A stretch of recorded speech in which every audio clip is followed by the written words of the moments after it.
Welcome to the Select Budget Committee.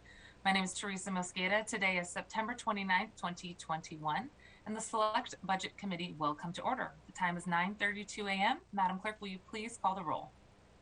Gonzalez. Here. Herbold. Here. Herbold. Oh, thank you. Juarez. Here. Lewis. Present. Peterson. Here. Morales. Here. Sawant. Present. Strauss. Present. And Chair Mosqueda. Present. 9 present. Thank you very much, colleagues. I appreciate the full attendance today as we kick off our Select Budget Committee deliberations for crafting the 2022 budget. Colleagues, today we have a full day of activities. I expect the morning session may be a little bit lighter, the afternoon may be a little bit heavier. All day tomorrow we have a packed agenda, as well as Friday. If there's any budget presentations that are not completed in the time allocated, we do have some additional time on Friday afternoon where we can make sure to wrap up any additional presentations that have not been completed. Today's agenda begins with a presentation from our Central Staff Director, Esther Handy, and also Ali Panucci, our lead staff from Central Staff, who will provide an overview of the budget process and an introduction to the budget that the Council has received as a proposal from the Mayor. We will move on to department presentations, starting with the City Budget Office, and we'll welcome Director Ben Noble and his team. We will have a recess at 1 p.m. and we will return for our second session.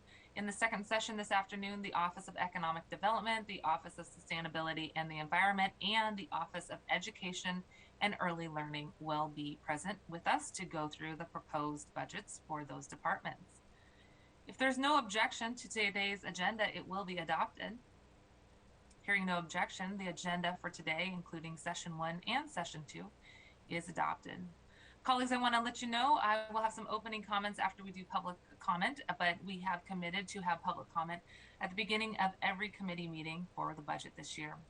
What is notable this year is that we have added an additional public hearing to be taken place in the evening. We also have added a public hearing that begins in the morning as well. So 3 public hearings this budget session.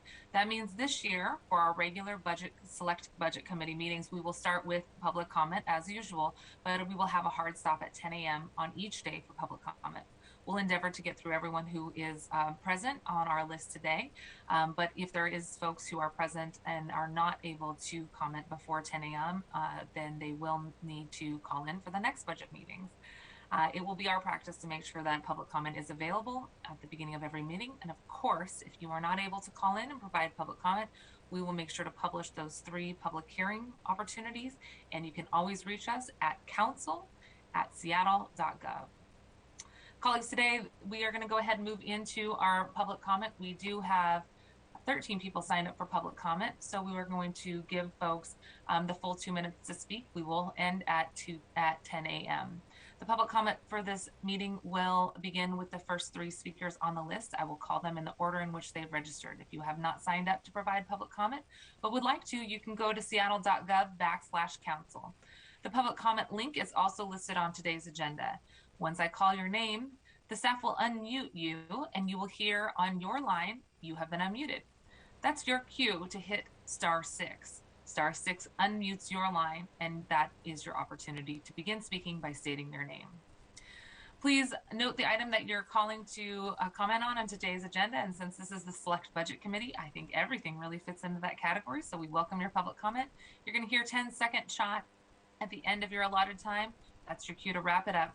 We don't want to cut you off, but we will provide an opportunity for the next speaker to begin speaking if you don't wrap up your comment relatively quickly after your time has expired. Thank you so much for calling in. Once you're done speaking, please disconnect and follow the meeting on Seattle channel or the listen in options on today's agenda. Again, colleagues, thanks for being here today, and thank you, members of the public, for calling in. When you hear you have been unmuted, that is your cue to hit *6 on your own phone. Let's begin public comment. Jess Wallish, Vanessa Meraki, and Yolanda Matthews are the first 3 speakers present. Good morning, Jess.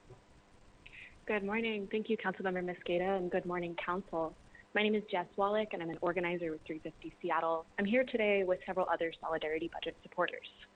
As there's briefings this week on the mayor's proposed budget, we wanted to make sure that y'all also got briefed on the solidarity budget. And I want to begin by recognizing and appreciating all the work that budget office and department staff have done leading up to today. They've spent months putting together a budget proposal with a lot of attention to detail and hard work. I can imagine this because we've been doing the same. For months, the Solidarity Budget Coalition has been engaging our communities to learn about what's important in the 2022 city budget.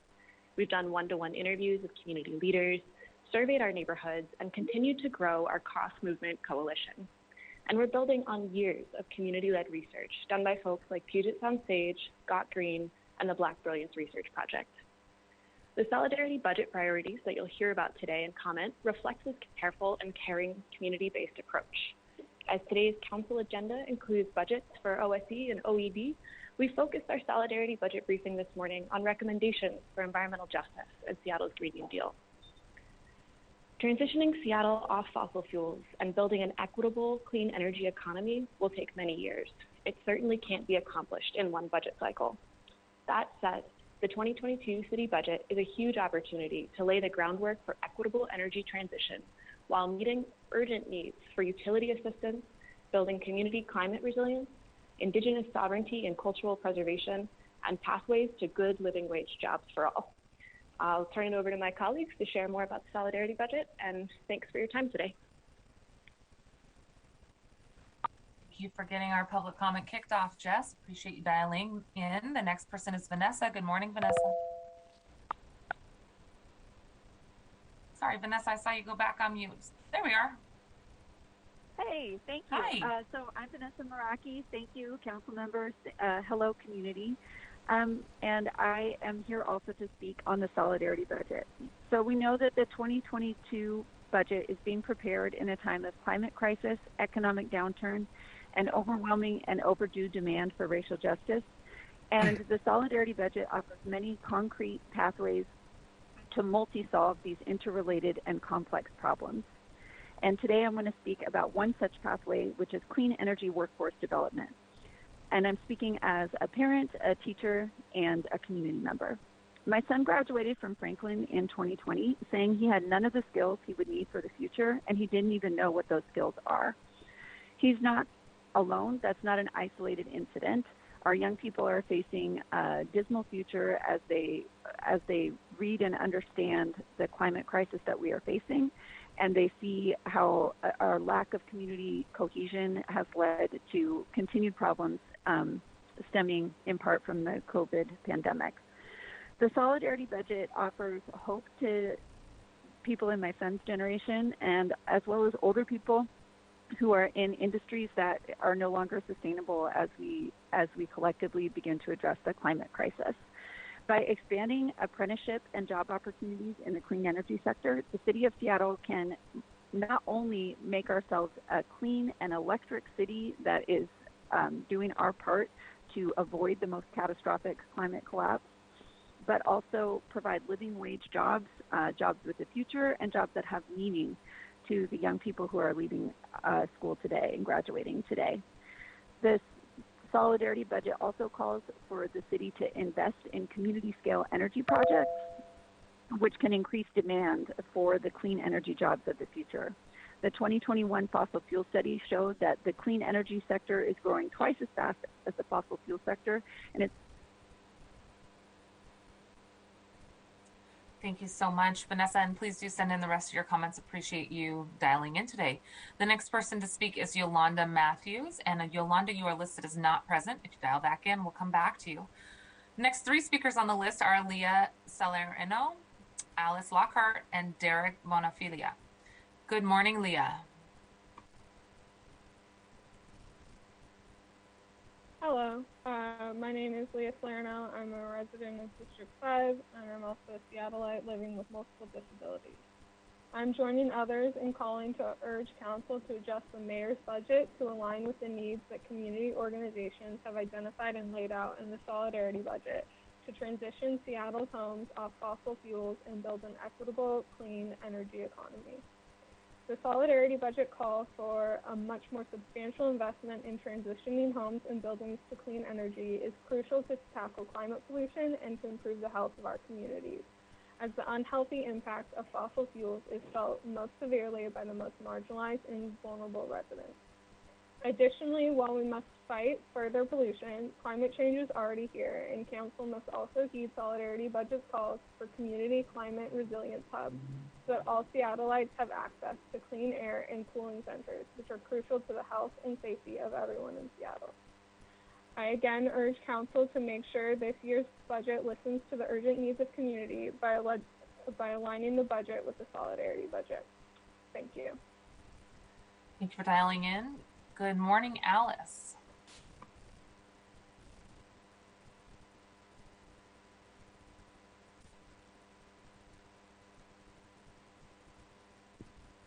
Sorry about that, Council.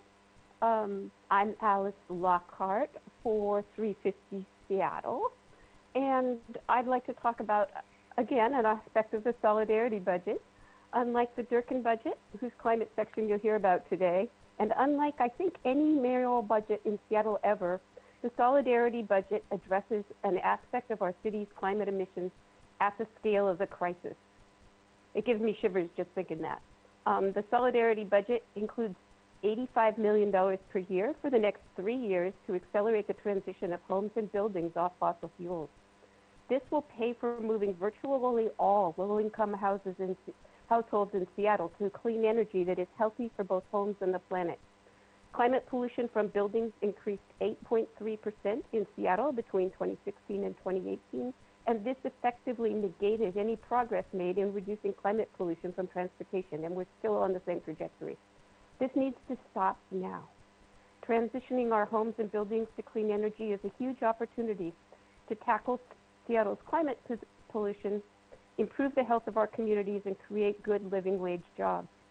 Also, retrofitting homes with heat pumps makes cooling through air conditioning possible, which is increasingly important and life-saving as our region faces more and more frequent and intense heat waves, and as we saw last year, heat domes, smoke, etc. We really cannot wait any longer. Solidarity Budget now, please. Thank you. Thank you, Alice. The next person is Derek. Good morning, Derek.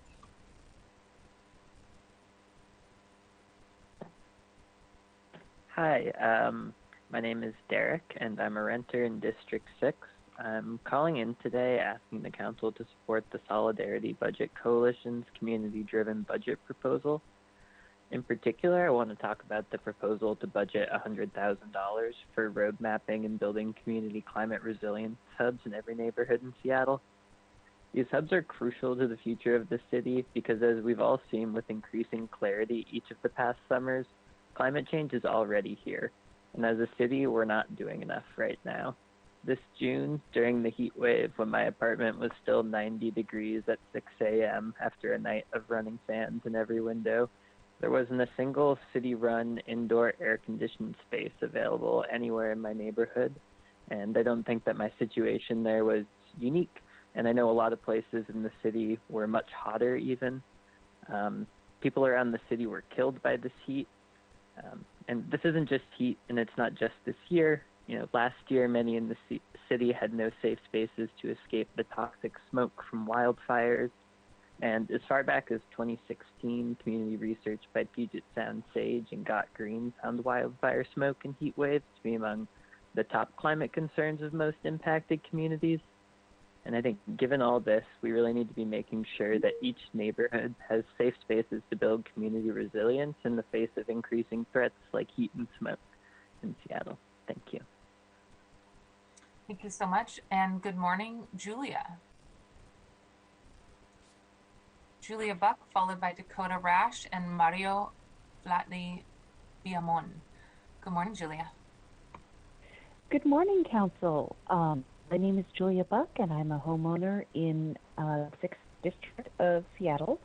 I am calling in support of the Solidarity Budget priorities, and as a supporter of Puget Sound Sage.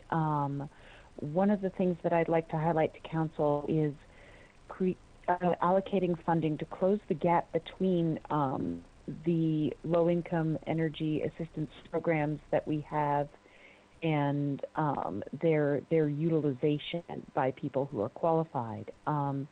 Puget Sound Sage has found that, unfortunately, while we have these wonderful programs through Seattle City Light that will help low-income households with energy efficiency upgrades, that both reduce a household's carbon footprint and reduce their bills by decreasing the amount of energy needed to heat or cool their home. Unfortunately, a whole lot of people who are qualified for that program aren't aware that it exists, and so they don't know how to apply or how to get the relief that they are that has been made accessible to them. So I'm encouraging council to please fund this important program so we can have better community outreach so that people who qualify for low-income energy assistance programs know that they're there, and so that the administrative barriers are as low as possible so that we can help as many people as possible. Thank you so much and have a great day. Appreciate that. Thanks. Have a good day as well. The next person is Dakota. Good morning, Dakota.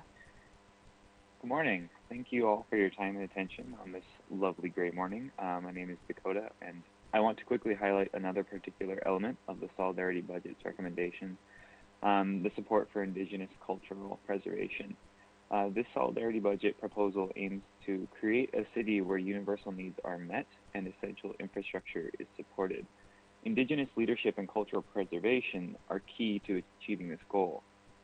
That's why the Solidarity Budget calls for allocating $2,800,000 for Indigenous-led clean energy, sustainability, and cultural preservation projects.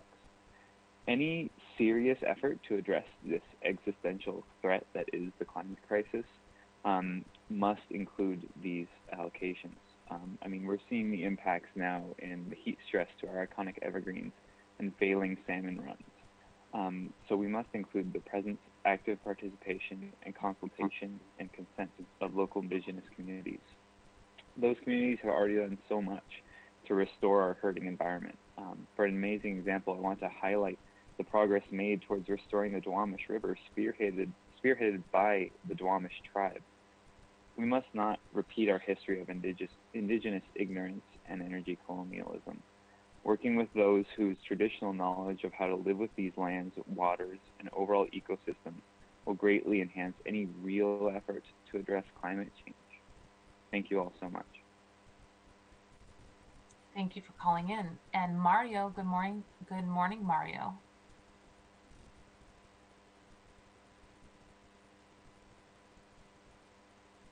As we wait for Mario, the last three speakers will be Joanne Melini, BJ Last, and Karen Galen. Is Mario on the line? Hey Mario, I see you on our screen here. Just hit *6 one more time. There we are. Good morning. Hello. Thank you, Councilmember Gonzalez and members of the council. It's my honor to be here today to talk about the Solidarity Budget. I recognize some familiar faces today here. I have interviewed many of you in the past, and I'm very impressed with so much of the work that you all do. However, it is time to step it up when it comes to climate change. My name is Mario Falapeamonte, and I'm a graduate of Nathan Hale High School and a freshman at the University of Washington. And as a young person, we are talking about our future and my future when we talk about climate change. When we talk about climate change, instead of taking action on climate change, you are putting my future at risk. Climate change is especially hard on lower-income communities. Lower-income communities are oftentimes more adversely affected by climate change due to their location, surroundings, and circumstances. However, there's a cruel irony in the ways in which we work to solve climate change are oftentimes out of reach for those who are lower income. Something like solar power or electric cars might be great, but they are largely out of reach for lower income families. Let's be frank, this problem was not caused by poor people. It was caused by the rich and powerful, so the burden should not fall on the backs of poor people, and they should not have to face the scrutiny over not being able to pay for our expensive solutions. This is one reason I support the Solidarity Budget. The Solidarity Budget addresses this issue directly and puts money towards making climate change equitable for all.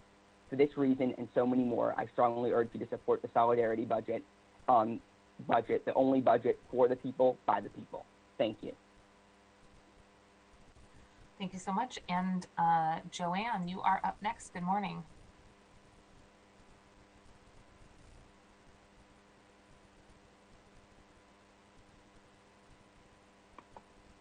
Hello, my name's Michael Mulaney. I apologize. I think the autofill may have put in the wrong name for my form. Oh, no problem. Do you mind repeating your name one more time? Yes, Michael Mulaney. Go ahead. Oh, got it. Okay, welcome, Michael. I'm a renter in District 3, just calling to urge the council to adjust the mayor's budget to align with the needs that community organizations have identified and laid out in the solidarity budget to transition Seattle's homes off fossil fuels and build an equitable, clean energy economy. Thank you. I yield my time. Okay, excellent. Thanks for calling in, Michael. And good morning, BJ. Good morning. My name is BJ Last. I'm a Ballard resident and small business owner. I'm calling in support of the Solidarity budget and its environmental justice and Green New Deal priorities. The Solidarity budget should be the starting point for budget negotiations this year. The Solidarity budget's funding to close the gap between low-income energy assistance needs and current use of programs is an extremely important item that affects multiple things. I mean, a study by Puget Sound Sage found that existing energy assistance and energy efficiency programs aren't being accessed by low-income households that qualify. Households either aren't aware the programs exist or don't believe they qualify. This is a problem on multiple fronts. It hurts low-income households by forcing them to pay more for their energy than they should, and it blocks Seattle from reducing its carbon footprint. Improving outreach and reducing administrative barriers for these programs will provide financial relief for the households that need it most and reduce the city's carbon footprint. Thank you. I yield my time. Thank you very much. And Karen, good morning. Good morning, Council. I'm Karen Gillen, and I'm a senior living downtown, and I also have a garden at the Inner Bay Pea Patch. I've moved downtown in order to walk as much as possible for my health and to reduce my carbon footprint. I've been recycling and doing everything possible through my life to help with the climate change problems. I believe that this lifestyle is in jeopardy because Seattle, and particularly downtown, have become much less safe for people like me. The decisions you've made over the past several years have made Seattle less safe. I asked you respectfully to include in the budget adequate public safety dollars because we cannot continue to live downtown successfully if we are not safe on the streets. Thank you. Thank you very much. Karen, appreciate you dialing in. And the last person is David Hines.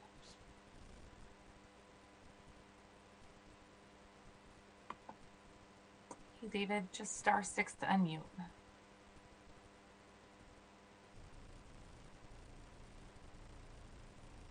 Hey, David, I can see you on the line here. Just *6 to unmute. Okay. Colleagues, I want to let you know that that does reach the end of our list. I will continue to look for David to come off mute here. And, oh, hello, David. Hi, thank you.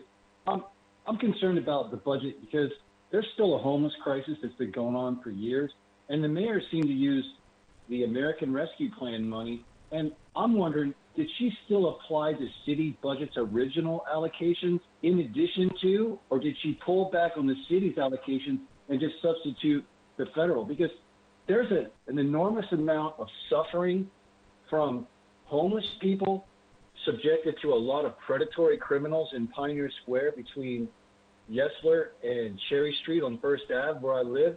And every single night since I've lived here for over 4 months, there's been an uncivil war being conducted by these evil criminals.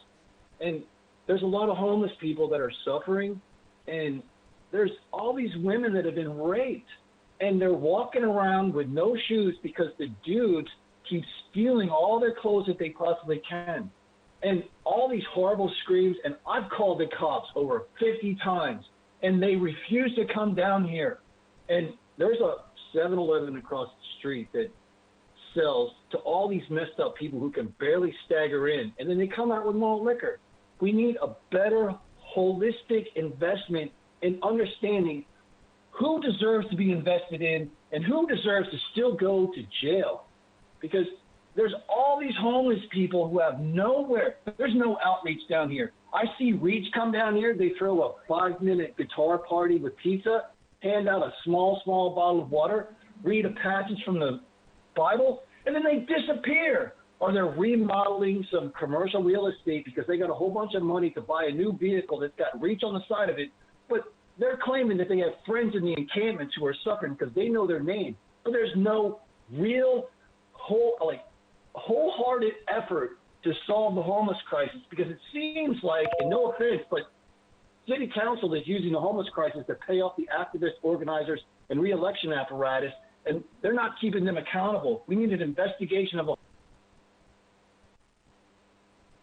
Thank you very much, David. I do see that Yolanda was still listed to speak, but Yolanda, we didn't see you dial back in, so I hope that you do send us your comments to council@seattle.gov. Colleagues, that does conclude our public comment for today. I want to thank everybody for dialing in, and it is 2 minutes before 10 a.m. As a reminder, we will do everything we can to hear from as many people as possible before 10 a.m.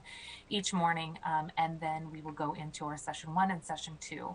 That does provide public comment for the entire day in the morning. And again, we will be publishing, as a reminder, those 3 public hearings that will be coming up, and I'll make sure to note those times throughout our presentations to come. With that, let's move on to items on our agenda today.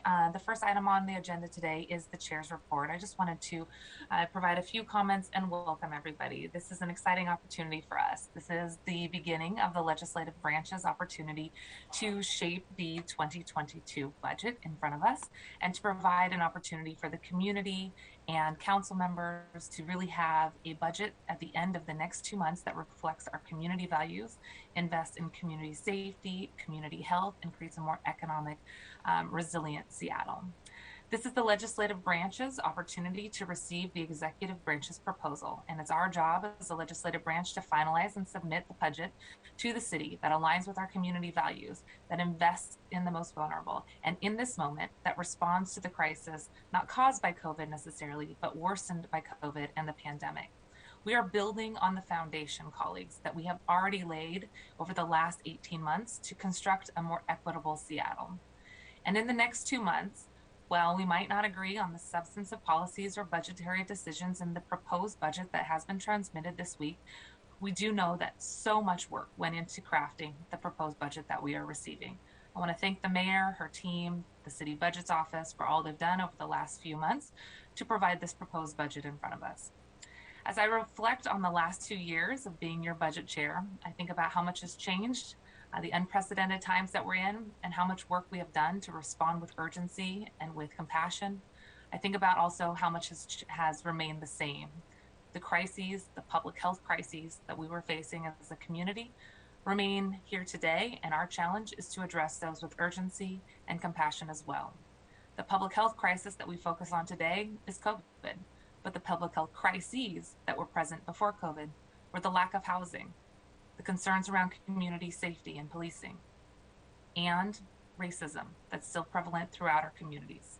These are public health crises that we have tried to respond to with urgency over the last 2 years, and I think we have the opportunity today to begin the conversation about how our 2022 budget addresses those previous issues and the compounding issues from COVID, so we truly are a more equitable and resilient Seattle in the outcome. Just a moment to reflect on all that we've been through over the last 2 years. I want to thank our city employees. I want to thank those who've been on the front lines and who've been in the offices, who've responded to our residents who are the most vulnerable in these unprecedented times. Our city, as public workers, they've pivoted, they've jumped in, they've shown flexibility, they have shown resilience. I want to thank you. Everyone from firefighters to other city employees, staff who provided testing at sites, and our HSC employees who have been providing care for the most vulnerable. Our parks employees and community center staff who responded to the tremendous needs of homelessness and mental health needs throughout Seattle. And to everyone who's worked at this city in the last 18 months, you have stepped up. You have shown what it means to be a strong Seattle and a connected community. You have helped to provide greater health, strength, and well-being to our community, and we are forever thankful for your service, especially in the last 2 years. We've implemented as a council emergency legislation to protect our most vulnerable workforce members. We've invested in their health and safety through hazard pay and sick leave. We've allocated emergency funding to workers on the front line, and especially our childcare workers. We've made sure that it was possible for people to work remotely and to be able to be kept whole for the additional costs incurred for utilities, including internet in this time. You all have kept our city running, and you have made folks be able to sustain and survive this crisis.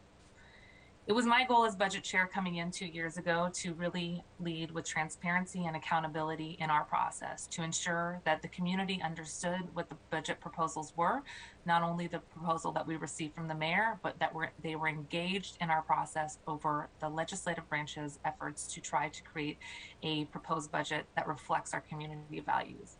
We wanted to make sure that departments knew that they had the opportunity to have sustained funding for not only the calendar year in front of us, but for the out years as well.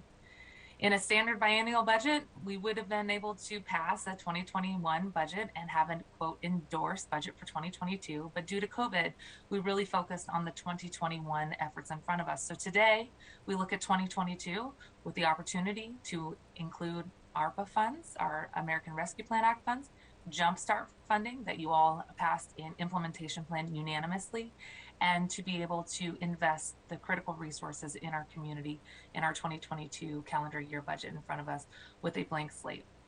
I want to take this moment to also thank the Council President. Thank you, Council President Gonzalez, to your team, Cody Ryder, and your team at the City Budget's Office, to Director Ben Noble and their team in the Mayor's Office and Central staff. We have built a transparent and more accountable process in the future as we look to work to stand up the Revenue Forecast Council that will be forthcoming in the future years. I think that will be a huge asset to our city to have that process baked into the city budgeting prior to receiving proposed budgets, and to have accountable process for the community as well. I want to thank our communications team, Dana and Stephanie and Joseph. We now have a unified communication strategy to make sure that each council member has the ability to let the public know how to engage. I have seen every council member put the information out on their newsletters and social media sites, and we will continue to do so throughout the budget process in front of us so that members of the public know exactly how to engage and what is happening as we craft this budget. What's remained constant throughout the pandemic time is our focus and commitment on solving the most pressing needs in our city. Addressing homelessness, addressing public safety, addressing affordable housing, supporting our most vulnerable workers and smallest businesses. And that's the task in front of us today as we begin our process of understanding what the proposed budget includes and crafting our council proposed budget for the community. We're going to build on past investments. We're going to build on our value-driven budgetary documents that we started last spring. And we're going to make sure that we have the opportunity to build on that foundation that you began laying with the passage of Jumpstart last spring. Last spring, over 100 organizations, thousands of people in the community who have been calling for progressive revenue for years came together around a proposal to invest in housing, to make sure that homeless services were truly funded. We included immigrant rights organizations, housing advocates, labor unions, big and small business, equity-based organizations, and environmental justice organizations to pass Jumpstart, and you all did that. The policy that we passed is now generating, with the renewed estimates, over $230 million a year. We need this funding, as we knew back in the spring last year, we need this funding now more than ever to make sure that we're investing in closing the gaps for investments in Green New Deal priorities, equitable development, economic resilience, and most notably, investments in affordable housing. At least $135 million a year was expected to go into affordable housing, home ownership opportunities, permanent supportive housing strategies, and we know that this is the most pressing issue facing our city, and incredibly proud that we passed that, and now we get the chance to build on that. And we also know that Jumpstart has been seen across cities across this country. We have been able to point to the reliance on that funding to avoid austerity budgeting. We avoided depleting our revenues, and we avoided employee cuts. This is something that across the nation, people have continued to look at Seattle as a way to avoid the worst type of budgeting during an economic crisis. And I'm really proud of the work that you all did, and I'm proud that we had the chance to pass that as a team in just the last 2 years. And I also see that the mayor even has assumed spending of the Jumpstart money even after vetoing the bill. Excited to see that they're celebrating now the investment of what Jumpstart is making possible through housing investments that our city so desperately needs, with press releases as early as this week that funding is making changes possible now, and we will build on that funding as we head into 2022. Last summer, we passed a budget that invested in public safety. We responded in a moment of crisis and in a moment for a call for racial reckoning by beginning to scale up investments in community-led public safety programs, beginning to truly invest in public safety that our community has been calling for years. And we have a roadmap in front of us as we continue to right-size our investments both in community safety and traditional policing. Last fall, colleagues, we passed a budget that again restored proposed budgetary layoffs, invested in food security and homeless programs, affordable housing and supportive services, and made sure that we thought towards the future by including strategic acquisition of hotels, apartments, buildings to create not only shelter, but long-term housing for our community most in need. As you heard from public testimony today, we invested in energy efficiency, Green New Deal priorities, street sinks, food security, supporting our first responders like firefighters and their health and mental health. All of your fingerprints are on that budget from last year, and I look forward to continuing to work with you as we build a budget this year that centers our conversation on those past investments, our commitment to transparency and accountability. And here we are in 2021, beginning our 2022 process in the same month that we have just passed the supplemental budget. The supplemental budget this September and the American Rescue Plan Act dollars that we passed the month prior are our ability to build on the foundation that we started last year. We've layered in $128 million of deep investments in affordable housing, homelessness, community and small business supports, and community well-being with those Seattle Rescue Plan dollars. And we're going to continue to make sure that we're investing in our economic resiliency of this city. This November, we're going to as well get an economic revenue forecast. So I want folks to recognize that as we begin this conversation of the proposed budget in front of us, we need to remember the tenuous nature of COVID and the unknowns that are still present at the national level as it relates to the impacts on our local economy. I'm really proud of the way that we've stood up and our resiliency at the local level. And as a country, though, we know that we in Seattle are facing many of the same challenges that large cities across this country are facing. And if we don't act with urgency and compassion and lead with our values around protecting the most vulnerable, we will continue to see some of the worst effects of COVID manifest in our street, with more folks falling into homelessness and more housing instability and more small businesses close. We can right-size that, we can try to correct that ship, and we have great partners at the federal level and state level who have been stepping up to help support us.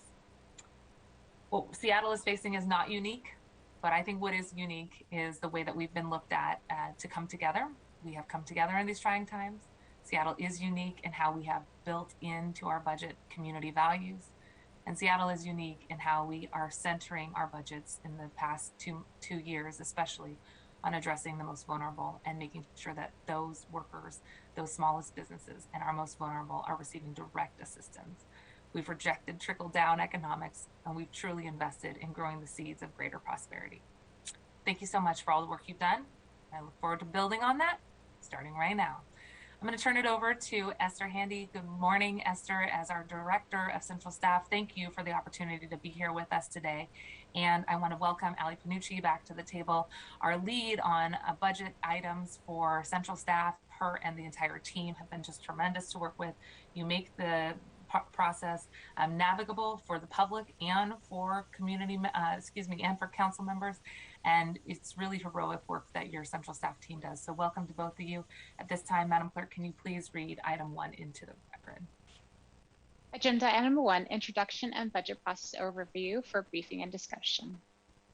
Thank you so much. So I'm going to turn it over to our Central Staff team. And remember, this is the beginning of the process. We are going to have an overview this morning, and then each department we begin with this afternoon, all day tomorrow. Tomorrow's going to be a long day. And then Friday as well. This sets the foundation for how we understand what has been transmitted to us and appreciate the leadership and dedication of our central staff team here. Look forward to working with you and our colleagues and community and the City Budget's office as we create the 2022 budget. Thank you. Thank you, Chair Mosqueda, and good morning, council members. I am Esther Handy. I'm the new Central Staff Director and really pleased to be with you as the council begins its review of the Mayor's 2022 proposed budget. As the chair noted, we enter this discussion at a time where there continues to be some uncertainty about economic activity and the related tax revenue in our city. We're 18 months into the COVID pandemic, headed into colder winter months, a typical cold flu season, really watching to see how the pandemic will evolve. We are lucky to say that unemployment has dropped back down to 5% in our region, but we know that unemployment in the service sector and hospitality industries continue to lag behind the city, and that many folks in our community have exited the labor market to take care of family during this time. It's the context that will frame many of your decisions moving forward in this budget process. I'm going to kick us off by reminding you about process. So we'll go to the next slide. Pursuant state law, it is the mayor's job to prepare and submit to the council a proposed annual budget in September. That proposed budget must be in balance as a starting place for your discussion. The mayor transmitted those materials to the council and shared them with the public on Monday. And I'll remind you that they are just that, the executive's proposal. Today begins your role, the council's role in this process. It is the council's job to review and modify the mayor's proposal and ultimately to adopt a final balanced city budget, which must be done no later than 30 days prior to the next fiscal year. Your central staff team, which I lead, is made up of 18 analysts who began review of this budget on Monday afternoon and will support the council through this process. We'll be behind the scenes reading the documents and we'll be right here at the committee table with you throughout deliberation. We are, as I like to say, all in for the next 40 business days. A few things to note as you begin listening to the executive's presentation shortly. The mayor has transmitted a $7 billion budget that covers all lines of city business. In this committee, we will be having significant discussion about the city's general fund, which represents approximately 20% of that budget. It's often called the heart of the city budget, where many of our public-facing services are funded, including human services, policing and community safety, libraries, and more. Last year, the council approved the Jumpstart payroll tax, which played a significant role in addressing what would have otherwise been a very significant revenue shortfall in 2021, and will play a major part in funding the city priorities in 22. In addition to that, federal aid from the American Rescue Plan Act will continue to mitigate the ongoing effect of COVID-19 pandemic has had on other local revenue sources and continues to fund city spending that is critical in supporting our response to COVID. Our team will be doing an in-depth analysis of how these projected revenue sources are utilized in the mayor's budget, including the balance of how they are meeting immediate community needs and what that means for sustainability in the long term. To share a few more details on the process, I'm going to hand it to my colleague, Ali Panucci, who will serve as our central staff budget manager. Ali has really done an incredible job of building a process for this year's deliberation that provides time for rigorous staff analysis as you deliberate and engage the public in a conversation about these budget decisions. Our team looks forward to working with you as council members, both individually and as a collective body, to understand the mayor's proposal, to develop amendments, and ultimately to adopt a 2022 city budget that reflects the priorities of our communities and this council. Ali, I'll hand it to you. Thank you, Director Handy. Good morning, Chair Mosqueda, council members. I'm Ali Panucci of your central staff. As the chair and Director Handy described, I'll briefly describe today the council's 8-week process. If we could move to the next slide. That really kicks off today. I want to thank the entire central staff team and Chair Mosqueda and her team for helping put together an orderly and transparent process for the council's budget deliberations. The budget process this year, like last year, is comprised of 6 main steps and 3 public hearings as highlighted on the budget timeline presented on this slide.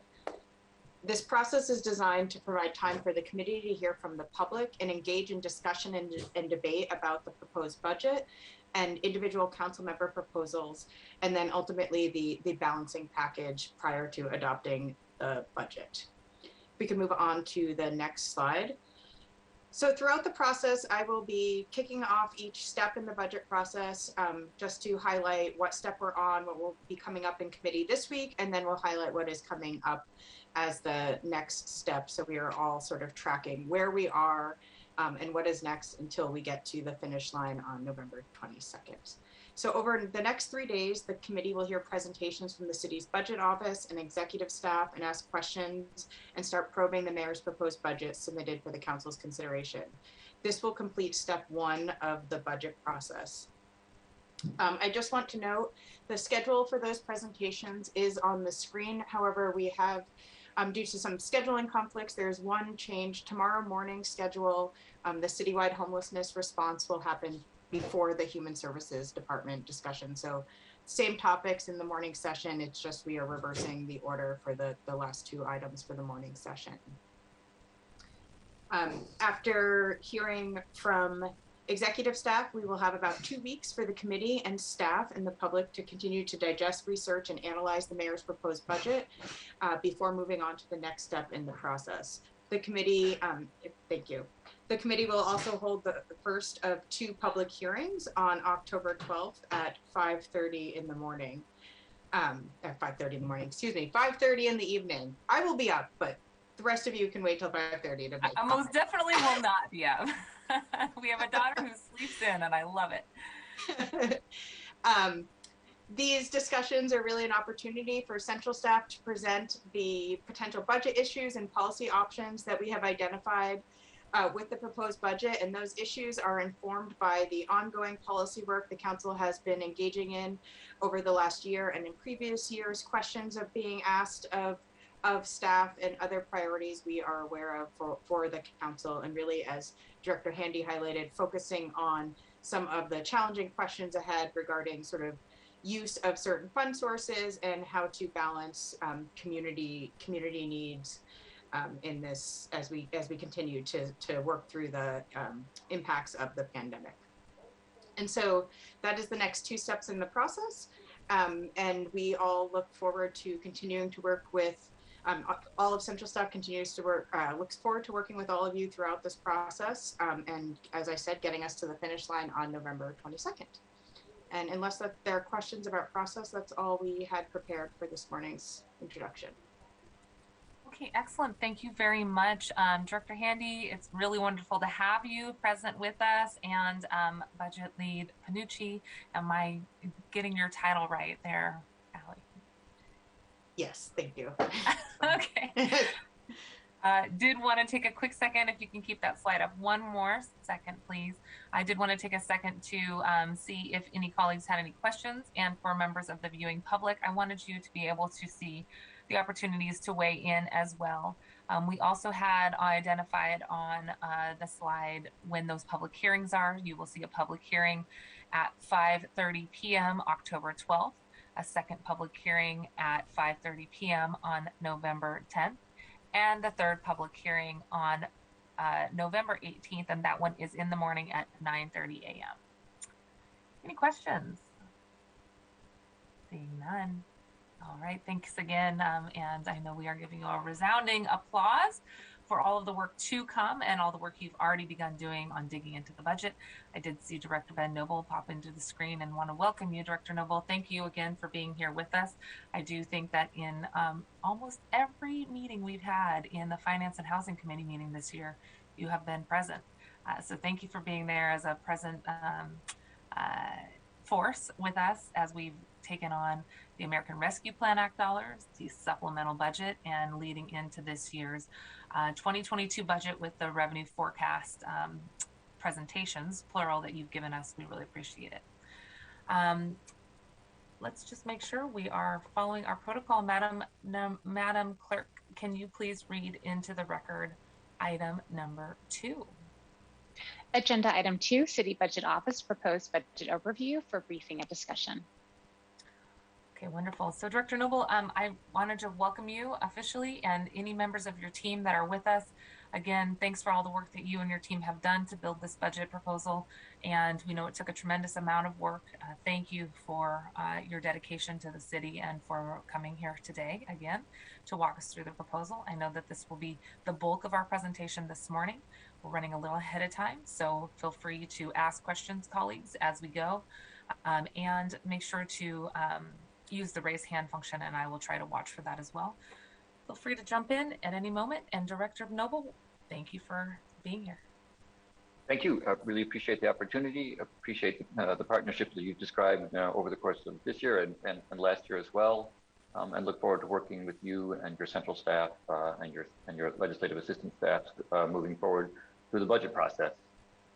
My goal today is to give you a high-level overview of the budget and the focus really on some of the key highlights.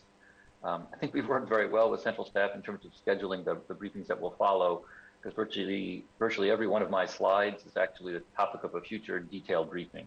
But the goal here is to give you an overview so that as you enter into more detailed discussions, you'll have a sense of how each individual element fits into the overall budget picture. Before I dive into the slides, just to give you a sense of the presentation, I'm going to start with a few comments about the resources, the revenues that are being used to support the expenditures that I will then again provide some more information on. In previous years, this briefing actually had included a much more detailed revenue briefing. However, consistent with the new approach, we provided the detailed revenue briefing in August, and actually just about 10 days ago provided a quick update to the Finance Committee, essentially affirming the original, the August forecast, although we have noted that some of the risks to the forecast, largely driven by the Delta variant, have increased. One thing I can report again before I dive in is that we just got another month worth of sales tax data, and that actually was paced slightly ahead of our forecast. So we still remain confident in that forecast, and again, that's the forecast that underlies the budget. So I'll dive in. Again, quick highlights around specific investment areas, and then the last couple slides to talk to provide some additional information about the funding sources that are supporting some of those proposed expenditures. Thank you so much, Director Noble. And just a quick reminder for us, when you look at the revenue forecast, and I'm glad to hear that there's some positive news at the local level, can you remind us how much the national trends factor into our ability to forecast local trends, given sort of the unknown or potential risks that still remain at the national level due to COVID? Yeah, no, the national economy is a key driver, obviously. Our local economy, as I have probably been often heard to say, is not an island. So in our modeling, we have a regional economic model, and we understand historically the correlations between local economic activity and the city revenues. So that's really the piece, so we run our local model, and from that, we're able to forecast revenues. One of the key inputs, or some of the most essential inputs to that local economic model, are national forecasts. So at a national level, what do we see about what are the forecasters predicting in terms of employment and income and the like? So, and again, so that we're tracking closely what those forecast trends are and where they are moving. And that's one of the areas we highlighted 10 days ago, that there is not dramatic, but some increasing concern around the potential impacts of Delta at the national level, as well as obviously here at the local level. So with that, I think I'll dive in. So we move to the first slide. Again, so I wanted to talk first, consistent with some comments earlier, I'm going to focus largely on the general fund and general government functions. I'm happy to answer questions about the two utilities and SDCI, which are essentially fee and rate supported activities, but they're not the focus of this presentation. Again, at a high level, just thinking about the resources that we have for 2022, what we can see on the general fund side is that our revenues are recovering, and actually we've at a nominal level, in simple dollar terms, we're almost back to where to our revenue base from 2019. That said, we're not quite there, and importantly, we've had several years of inflation in between, so the effective purchasing power of our 22 revenues are notably less than the 2019. But want to give you a sense that revenues have recovered well at this stage. The payroll tax is obviously, I mean, if we compare it to pre-COVID times, was not a resource we had previously. And it's a very significant new share for general government spending. In particular, the forecast for 2022 is approximately $235 million. I would note, though, and it's mentioned here, that we've yet to actually collect a penny of the tax. That is just given the structure that we've set up. This first year, 2021, payments are not due until the end of the the end of the fourth quarter, which effectively means early next year. So it's probably in the February, early March timeframe that we will actually know for the first time how much revenue is generated by the payroll tax. Going forward in 22 and beyond, it becomes a quarterly payment scheme, just as the business and occupation, the B&O tax is. So that going forward, that we won't have that same issue having to wait till past year end. But there is obviously, as a result, uncertainty here. And we've tried to be conservative in the forecast, but we'll know a lot more next February. The other obvious resource we have at play here is federal relief. So we have you'll hear the phrase CLIFR a fair amount over the next few days. That is shorthand for the Coronavirus Local Fiscal Relief, the LFR, hence CLIFR. So we have $116 million to be budgeted in 2022. That's the second half of what was essentially a $230+ million allocation from the federal government. You'll see also that some of the resources that have been allocated previously have not been fully spent. That was really per plan in most cases, but that will provide additional resource to spend down in 2022 to direct towards key recovery and relief activities. And then FEMA is also a piece of the overall spending here and part of the budget. Thinking about continuing works on vaccinations, expectation that FEMA will support that certainly to the end of the year, potentially into next year as we move into both boosters for some subset of the population, and then also initial vaccinations for initially 5 to 11, then ideally for children younger than 5 as well. So that's array of resources we have at hand. I think another point that's worth mentioning is that there are, given the revenue forecast update, there are additional resources from this year, from 2021, that we will carry forward into 2022 to help support some of the spending in the budget as well. So that's a high level on the funding side, on the resource side. In terms of funding priorities, the bullets here effectively provide an outline for what I'm going to be describing today. So you'll see a discussion about restoring base budgets and our fiscal reserves, investments in community safety, response to homelessness, really exciting news in terms of significant new investments in affordable housing, responding to the Green New Deal and Council's funding targets around the Green New Deal. And then wanted to spend a little bit of time to talk about the BIPOC investments, Black, Indigenous, and people of color, just the shorthand there. Specifically, the $100 million that was allocated as part of last year's budget. Want to update on what's included in 2022. Also take some time to note that these are not the only investments focused on these communities. I didn't actually put a bullet in here, but there's also a slide to give you a quick preview of the overall approach on the federal funding on tranche 2 of the CLIFR dollars, as well as the other resources we have available still. That will be, again, a target of a full briefing of its own for you. And then lastly, I'll conclude with some comments around the Jumpstart priorities and the use of payroll tax and other funds to meet the Jumpstart targets as we embrace those policy priorities. Next slide.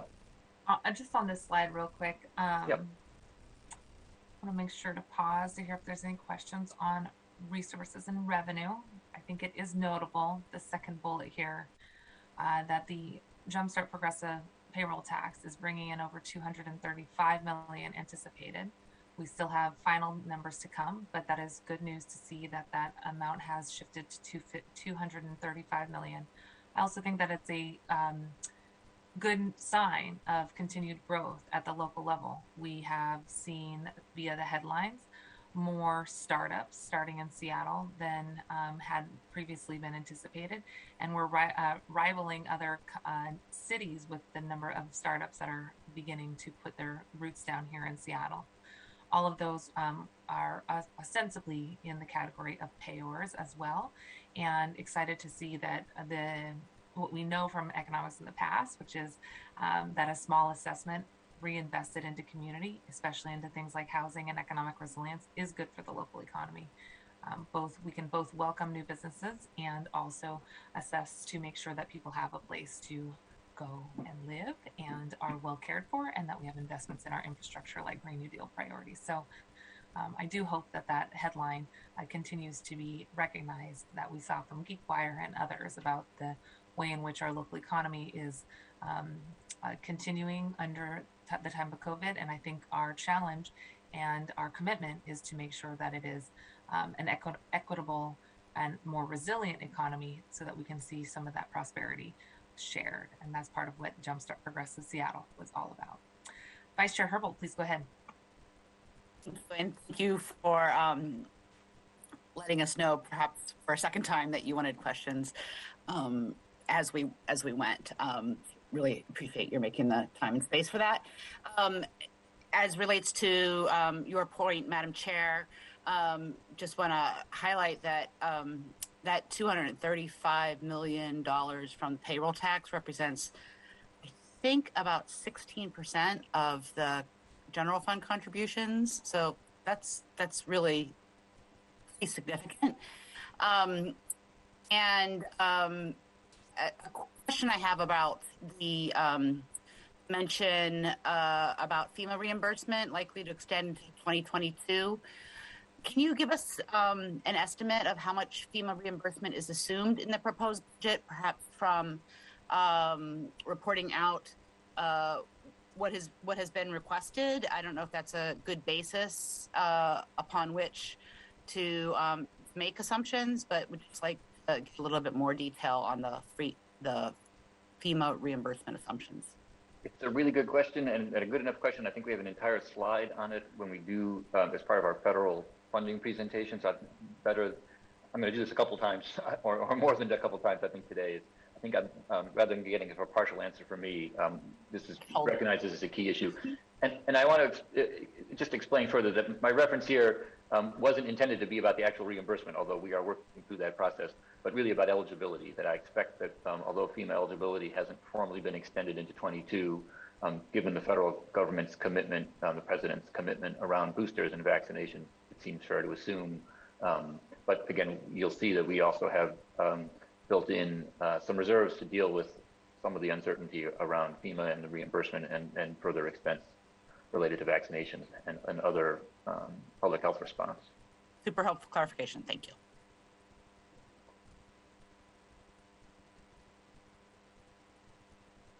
Okay, thank you so much. I'm not seeing additional hands right now, and I'm sure that this will prompt some questions later. So let's continue. The next slide. So as part of balancing both the 2020 and the 2021 budget, we invoked, if you will, collectively, a number of strategies to avoid just a kind of austerity budgeting and the impacts from what would have otherwise been austerity budgeting that Chair Mosqueda highlighted, and we were all specifically trying to avoid. So in particular, one of the strategies we employed was to repurpose voter-approved resources, either from levies or from the Park District, and redeploy those. They had been approved by the voters to essentially be above and beyond spending, above and beyond the base that was supported by the general fund. But given the shrinking resources for general fund, we shifted those voter-approved dollars into basic operations. That's helped us sustain things like the community centers as we use them for childcare and other purposes. And it also, we're able to sustain city employees and again, avoid some of the otherwise potential impact of a more drastic, austere approach. Now that revenues are coming back, we think it's important to, if you will, restore faith to the voters about what was intended originally with those levies in the Park District. So funding is put back for the general fund, is restored to those departments so that they're then able to apply the levy resources or the Park District resources, respectively, for their original purposes. On the park side, that was a lot of major maintenance activity that was intended For libraries, that was some capital investments, but also additional hours and increased services. So those restorations are part of the budget. Another strategy that we deployed to sustain city operations and to respond to the crisis was to draw upon our fiscal reserves. So we started pre-COVID, started the crisis with the reserves of about $125 million. Over 2020 and 2021, we have spent those down to approximately $40 million. And for the 22 budget, we're no longer going to draw on those reserves. Because again, with the revenues coming back, we can rely on, if you will, cash flow rather than leaning on our reserves. But more than that, we're going to begin the process of restoring those reserves, or we are proposing to do just that. So we would contribute $25 million to the reserves, increasing them again from the current balance or year-end 2021 balance of 40 million to a total of 65. We've also sent you a resolution to establish more clearly the policies around refilling these for the longer run. Previously, the policies imagined relatively small drawdowns, not the very considerable one we've had, again, appropriately responding to the crisis we have experienced and are experiencing. So that resolution calls for us to restore funding up to the target levels over 4 additional years, so a total of 5. And you'll see as the details of that over the 5 years from now, that we'll be hitting a target level that's above 125 because the contribution, the goals are indexed for inflation and for revenue growth so that they can really address the needs that we will potentially have in the future. But we don't feel it's too soon to start rebuilding those reserves. So that's the key component there. Again, we thought these were things we needed to do before we started thinking about additional spending. And I should say that in general, as you know, we started to build this budget really last March and last April, and approaching the departments. And when we did, our basic message is that our goal was to sustain, in large part, current city activities. We didn't expect to have the resources beyond the one-time federal government resources and what we knew from the payroll tax to meaningfully increase city and increase and expand city services. That's not to say that you're not going to see now a number of proposed additional investments and that there are other smaller ones that exist in the proposed budget as well. But overall, this is still fundamentally a resource-constrained proposal. We are still coming out of this recession. We're not fully out of it. And obviously the demands for services have changed and grown larger as a result of COVID and its impact as well. And I see there's another question, so I won't move on to the next slide. Thank you very much, Vice Chair Herbold. And you may have said this, Director Noble. I missed it though. How does the 25 million proposed for rebuilding the financial reserves compare to what's required by policy or law? Yeah, the required contributions are less than half that. And again, we can provide you some additional information about that. But those requirements, I think, were really more tuned to what would have been a gradual or a smaller withdrawal. So again, obviously we need to hit those, but we thought it was appropriate to consider larger contributions as well. So it's about double what would be legally required. Correct. Got it. Thank you.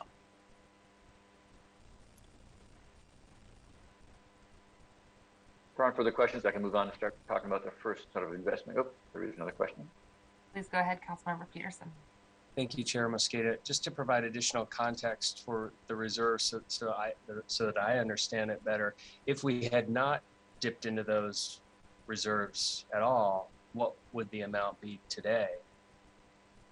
I'd have to review, but the targets probably would have been closer to 135 million, or maybe even a little bit larger than that. Because again, the targets were indexed for inflation on one side and revenue growth on another. So in the neighborhood of growing at 3 or 4% per year, then that's what we would have. The 125 is where we started 2020. So we a couple sort of add 10% more, give or take. Okay. So another way of looking at it is that if we hadn't dipped into it, we would be at, we're actually 70 million short in a way.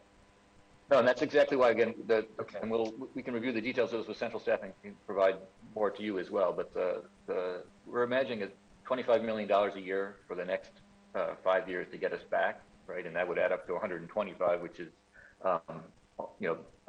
given our existing base, would push us towards 160-ish. I mean, that's again because the targets will be growing, if you will, behind us as we make these contributions. So we're anticipating the moving target, and it moves for good reason, right? I mean, the inflation index is a way to be sure that the purchasing power, that we're going to be able to do what we intended to do with these reserves. And I would note they have served us well. We might have wished to have more, but between those, federal help, and these other strategies, and some of which highlighted here, we were able to sustain the city budget without significant reductions in services. I'm not saying none, but they were very valuable, and to my mind, is all the more reason to start to rebuild them as soon as we can. Thank you. Appreciate the questions, Councilmember Peterson. There's two things I want to just double check on in this line of questioning. Number one, let's remember that the rainy day reserves are for moments just like this of crisis and unprecedented times.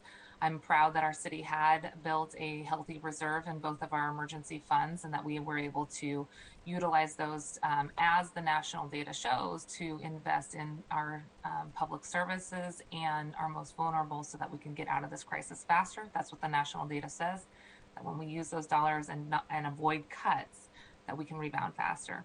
But I did want to double check because my memory is that the council had actually proposed restoring those funds at a higher level than the executive had last year. And Allie, I see you on the line there. Can you remind me what the initial proposals were last year to both utilize the services and then how fast the council was suggesting to rebuild it? Sure, Chair Mosqueda. I don't have the exact numbers in front of me, but I believe last year's proposed budget relied on use of the emergency reserves or fiscal reserves. And I'll just, as a reminder, I think Director Noble sort of mentioned this, but there are two reserves. There's the emergency fund as well as the revenue stabilization fund. So drawing down both of those funds, I think the proposed budget would have reduced the balances to about $6 million. And the council's balancing package and adopted budget added back about 28 million, so close to $30 million. Yeah, I think that's my recollection as well. When the revenue update in November put significant new dollars on the table, and I was very heartened that council took a large share of that additional revenue and put it here. Again, we did not know what was coming. We've only seen that ever more. So I think that was a very prudent move, and was definitely an investment in the city's fiscal health for the long run. I appreciate those comments and the line of questions as well. I see other council members on the screen. Any additional comments, questions? Okay. Thank you very much. Let's continue. Okay, the next slide. So again, to begin to highlight some of the investments, community safety. Obviously, this has been an area of significant interest, and the budget reflects a commitment to investing in alternative models, and in particular ones that are driven by community suggestion and are community-based.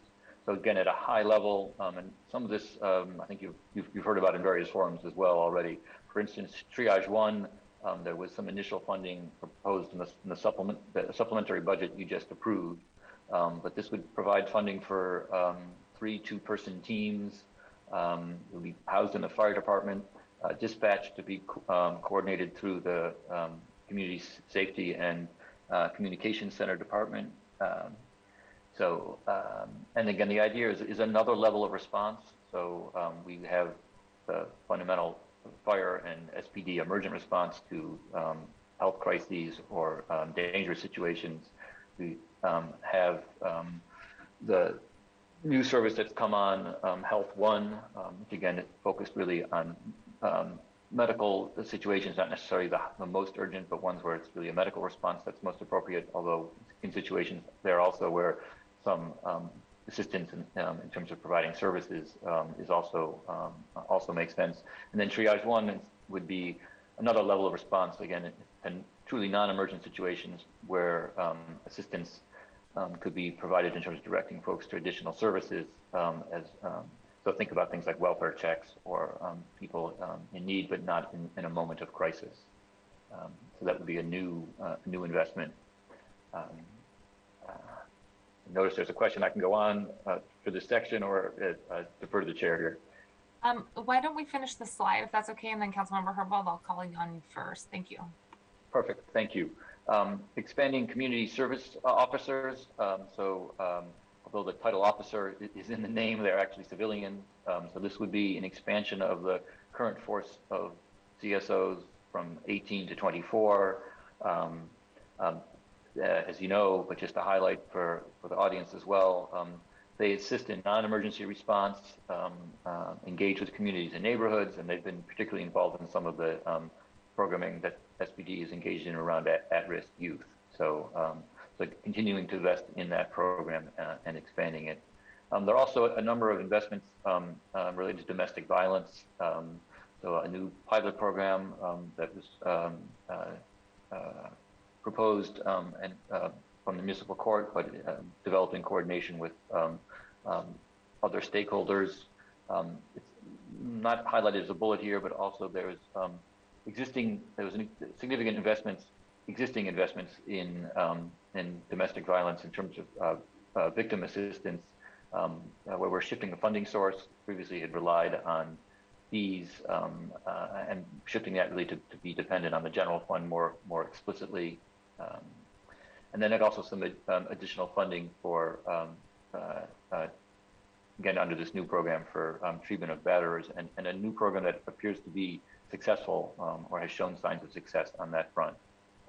And then in dollar terms, the largest investment here under alternatives is funding to sustain the investments that were just awarded by RFP from HSD. So for a series of community-based safety programs targeting youth and others as well. So recognize that the funding was provided with the intent that those would be ongoing. So we wanted to build ongoing funding into the base budget for those types of programs.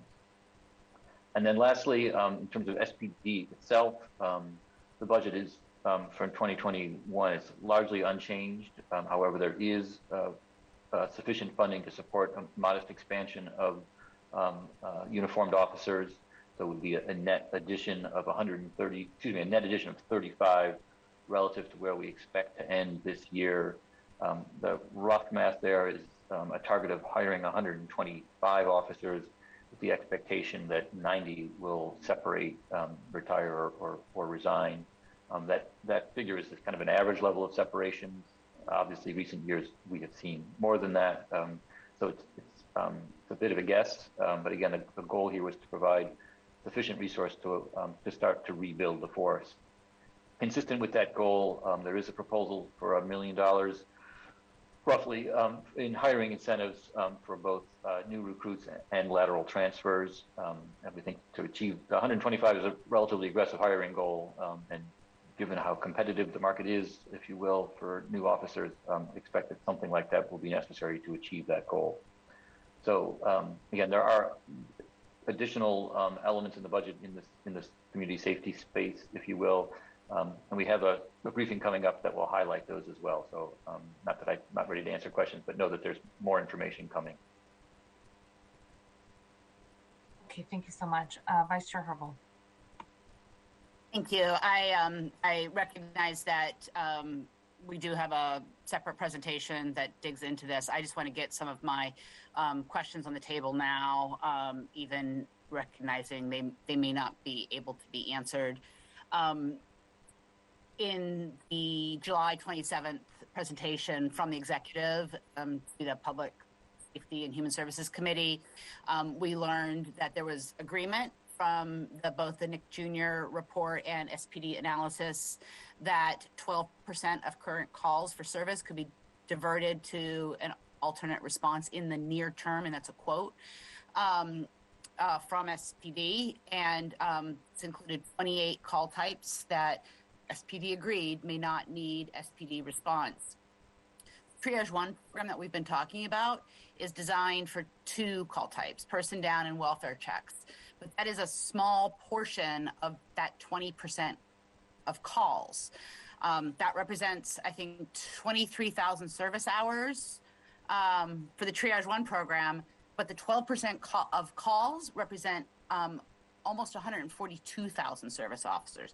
So we are proposing in the very near term a alternative response program that is going to address about a sixth of the service officer hours that the executive is agreeing should be directed to alternative response in the near term.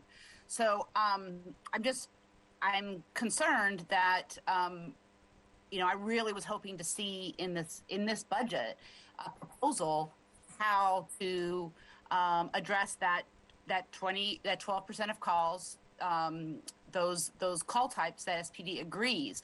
There's the whole other argument that the executive hired another consultant to critique its own report where there's not agreement, right, about call types that Nick Jr. recommends for alternative response, but there's no disagreement about these 28 call types. So I'm going to flag that I'm just frustrated that the Triage 1 program is being stood up in the very near term, but there's no proposal for what we all agree should be done in the near term. And again, I'm putting air quotes around the word near term because that's the terminology used in the executive's presentation. So just flagging that. The other thing maybe you can help with, I've seen a lot of the press reporting on the mayor's proposed budget as it relates to staffing. And it reads as if there's a proposal for an SPD budget add for officers. Recognize that there's an increase in the overall SPD budget. But as I understand the council's 21 fully funded staffing plan, that was based on a projection that the department would fill 1,357 FTEs in 2021. But the 2022 budget provides funding based on a projection that the department will fill no more than 1,230 FTEs in 2022. So to me, in that area of funding for staffing, that seems like that's a reduction, and it's a reduction based on, I think, a realistic projection, but it's been reported as if it's an increase in funding for officer salaries. And I'm not seeing that, but I'm also recognizing that I'm also seeing evidence that there's a lot less transparency in the proposed budget for SPD than we I recall seeing last year, recognizing that we were last year doing an inquest on the SPD budget, but I'm just struggling with some of those questions there. If I could respond, you're exactly right on the last point. The initial budget for 2021 assumed, the phrase I'm going to use is an average level of officers. It's important to note that it fluctuates over the course of the year, but 1357 is the number I recall as well. The proposed budget for 2022 targeting an average level of officers of 1,230. That's including the 35 hires. Again, that is an average. The number targeted for the end of the year would be slightly higher, but it is fundamentally 100 plus fewer officers funded in the budget. There's no question about that. And again, that is reflective of the very significant number of net separations that we've experienced both in 2020 and in 2021. The budget begins to try to reverse that again with sufficient funding and again this hiring incentives to try to net 35. It will take us, if the goal is to restore, back to where the 2021 base is, it will take us several years to do that. That has been the history with the department, that it's very hard to grow the force very quickly given the training requirements and the recruitment challenges. In terms of the latter point about alternatives, I think I will defer to the presentation that's coming. I do think that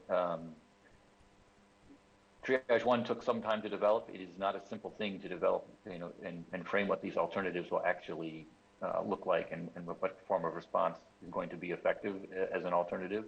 I think, again, this may come down to the definition of near term again, and also recognizing that and it's not intended as an excuse, but just a description of reality that COVID The crisis around it has made things like development of new policy initiatives challenging, as are the staffing levels at SPD. They are taxed to just respond moment to moment. Harder for them to take a longer strategic look given where they are. So, but there'll be more on that in the upcoming presentation. Appreciate that. And yes, thank you very much, Councilmember Herbold, as Chair of Public Safety, for teeing up those questions. I know that there's going to be a lot more of those questions tomorrow afternoon as we get into the components of the Seattle Police Department and public safety investments as well. Council President Gonzalez, I see you have your hand raised. Thank you so much, Chair Mosqueda. Just really quickly, just a quick question about assumptions in the proposed budget related to SPD's proposed hiring plan.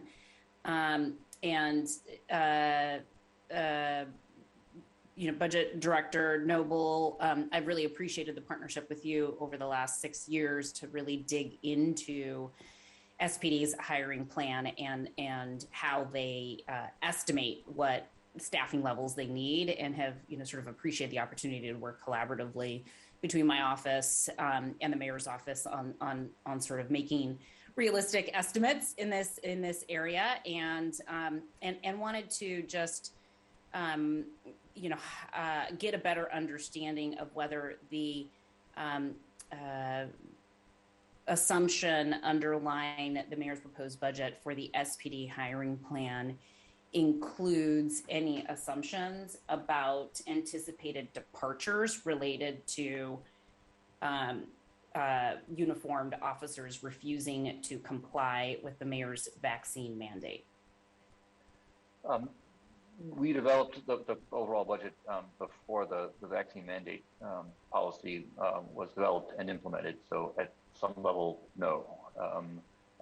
What I would modify that further to say that the net addition of 35 officers that's reflected in the budget, and again anticipates 125 hires and 90 separation. I would have otherwise been here telling you that I think that there was some potential that the 90 separations was an over forecast, in the sense that we've experienced historic levels of separation for the last couple of years. The 90 is more of an average year, and just at some point, open question whether there were as many as 90 officers who were left to leave, if you will. In my thinking was that there was some reason, good reason to think that the forecast for separations might be low, and we might have to consider overall staffing levels more for a positive sense, or higher than anticipation over the course of next year. The COVID vaccine mandate does have the potential to lead to some additional separations this year, given the timing of the mandate. So I think we will know over the next couple months whether or not that is a significant impact in terms of overall staffing levels. The mandate formally takes effect on October 18th. The process for seeking exemptions and coming into compliance is playing out right now. So we'll know more shortly, and there is some opportunity beyond the 18th for employees to come into compliance. So we won't necessarily know the answer as soon as that, but I think that is something that we will learn more about over the next couple months. And in any event, however, we will have more concrete data about potential separations related to the COVID-19 vaccine mandate issued by the mayor before the council takes final action on the 2022 proposed budget. Is that an accurate characterization of what we anticipate to occur? Yeah, I don't know that we'll have the final answer, but we'll certainly know more. I would also add that we developed the budget based on and finalized it based on the staffing forecast that we knew in August. So even factors other than COVID could be affecting that as well. So we will all know more about kind of overall forecast, year-end staffing over the next couple months. Great. And then we of course are being asked to consider the proposed budget for 2022. Some of these potential vaccine mandate induced separations amongst uniformed staff at SPD could occur in 2021. Can you talk a little bit about how we thread the needle in terms of the impact of those potential separations in 2021 versus 2022?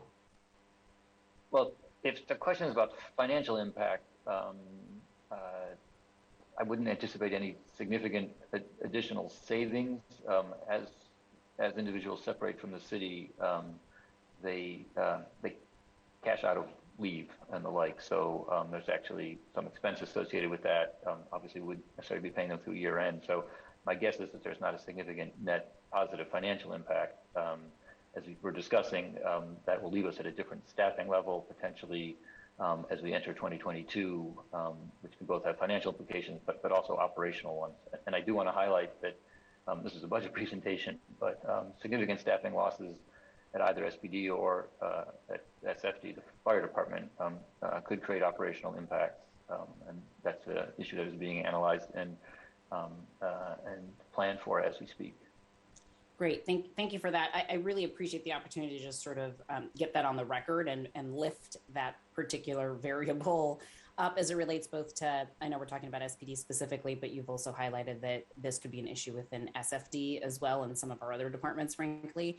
And so I do want to make sure that Council Central staff is working closely with you in your office and relevant departments to make sure that we are getting that data in the most timely fashion so that we're able to have the benefit of that information as we're continuing to work through the 2022 proposed budget. And then one last sort of general question, Dr. Noble, is whether there are any other variables that are known to the city budget office or the mayor's office that could impact the 2022 budget, specifically as it relates to investments in the area of community safety and public safety. Not that I can think of as I'm sitting here, but again, there's a more detailed briefing to come with folks who are more engaged in this area. So with that caveat, I'm not thinking of anything explicitly. Matt, yeah. Thank you, Madam Chair, for an opportunity to ask some questions. Absolutely, thank you both very much, colleagues. That this is what this forum is for, and to get a base level understanding and ask some critical questions before getting into the department presentations, so we have a foundation to build upon in terms of our questions for the departments. I have one quick question, and then I'm going to turn it back over to Vice Chair Herbold for a follow-up question. On the last arrow bullet here, you note the sustained community-based safety programs. These are the HSD investments that we just sent out the door related to last year's 2021 budget. While those contracts have just been finalized and $10 million went out the door, we did just add $3 million to these HSD public safety grants to bring the total of those grants from 18 months to a full 2 years. Part of that was informed by first responders, including members of the fire department, who said that there needs to be a landing zone for folks to go if there's going to be a triage 1 or a triage program. We need to make sure that there's actual people who work in community safety, housing resources, mental health services that are receiving these individuals versus SPD or SFD being called at the end of a triage encounter. And part of the rationale was to make sure that we were standing up and providing sustainability for these organizations for at least 2 years. Is the $3 million, can you tell us, is the $3 million already being assumed? So there's $13 million going out to the existing contracts for that full 2 years? And does that also mean that the $10 million here is actually $7 million additional for next year? Or how does that compute? Yeah, so when we were building the budget and taking final action, you had yet to vote on the supplemental, so we were left to anticipate or not what might happen. So we did not count on the $3 million that you added. So this $10 million, the $3 million is in fact additive to this. Depending on your intent, it's in some ways made redundant by this $10 million, because this $10 million will be sufficient to extend the contracts in the way that you had anticipated and potentially beyond.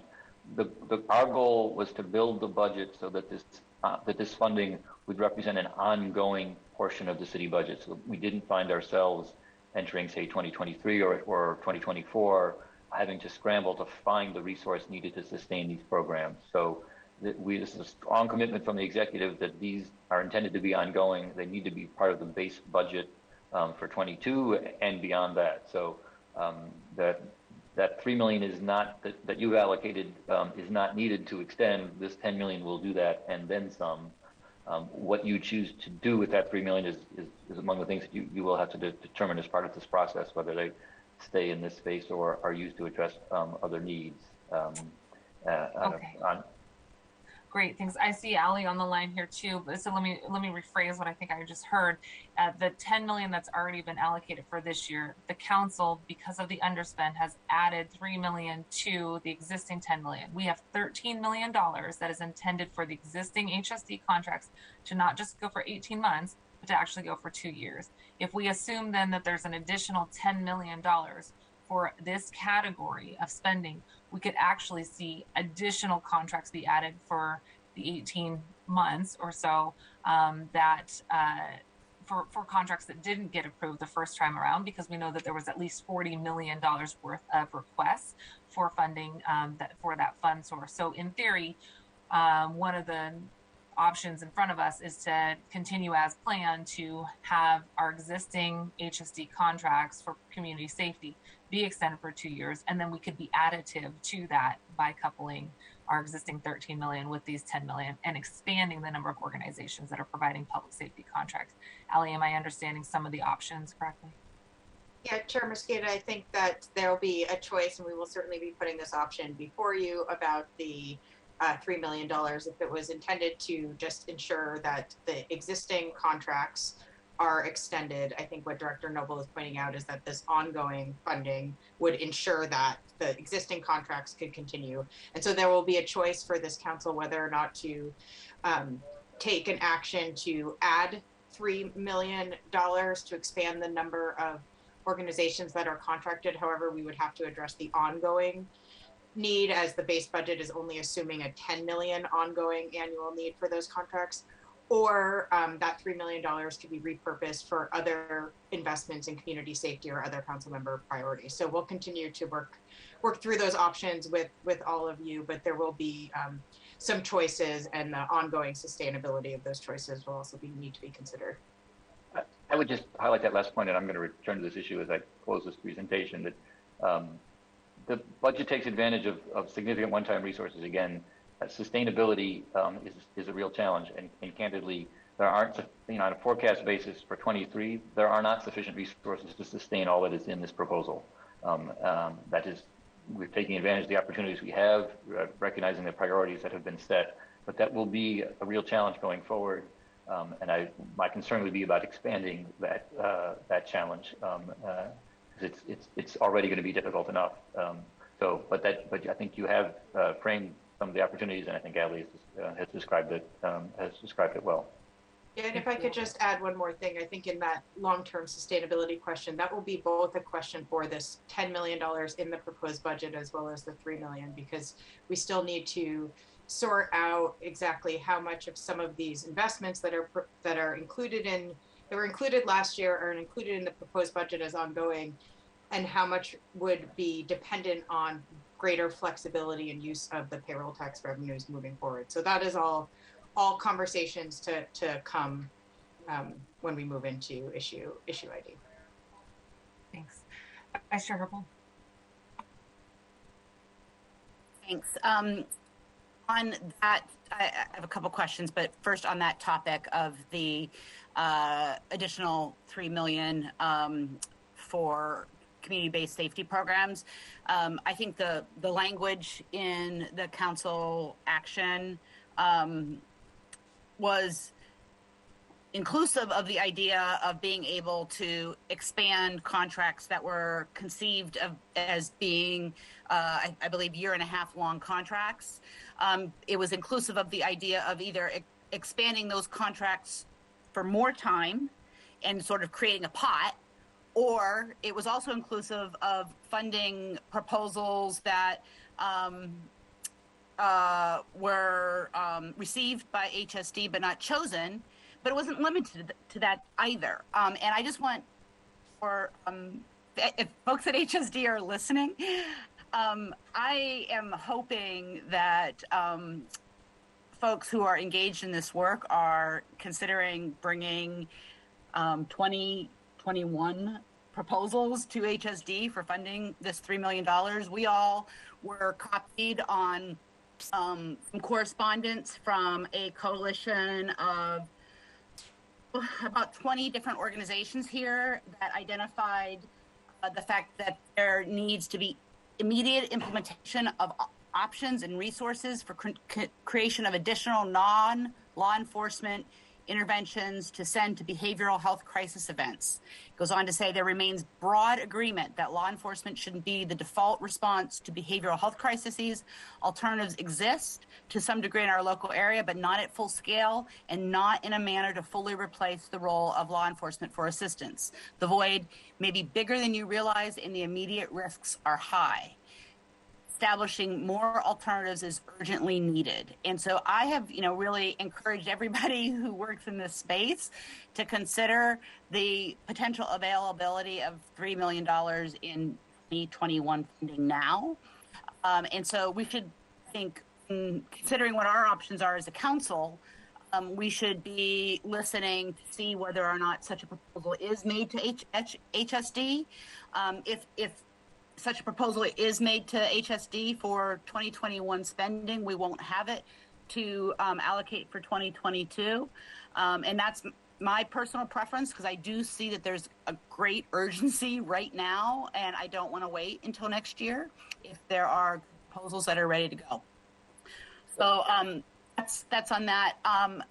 Director Noble, I had, when we met prior to the proposal of the budget, I had identified my concern that when you're talking about this $10 million in community safety programs contracted by HSD, that I didn't know about what's going on with the other $4 million that the council included in this year's budget for the for the 2021 budget for the community safety, the geographic hubs.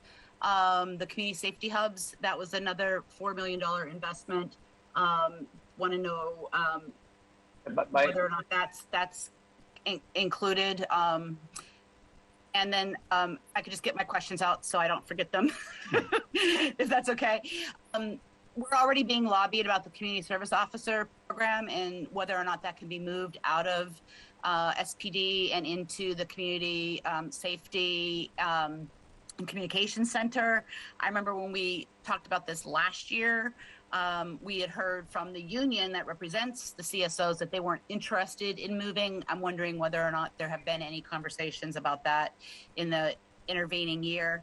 And then finally, as it relates specifically to the DVIP program and the pilot project, we in my committee last Friday received a presentation, and this is just more me signaling for central staff purposes on how we should. I'm definitely supportive of this program, but I think there are some principles that we've heard from the CLS task force about diversion, and they have some principles that I want to make sure are embedded in this funding. That's one, that funding is reallocated from existing funding from CLS infrastructures to diversion, should not be coercive and result in loss of constitutional trial rights for people. It occurs in the pre-filing stages, and it's rooted in community and not in an expansion of the CLS. So just want to flag those principles for future discussion as it relates to this investment. Thanks. If I might respond, I can try this maybe in reverse order. Appreciate the comments about the domestic violence intervention program, and again, you'll hear more about that shortly. On the CSOs, executives' perspective, that it's actually important that they remain in SPD in order to really maximize their value in terms of as an alternative response form. But you can feel more from Chief Diaz about that as well. I think I'm going to get these all on the $4 million.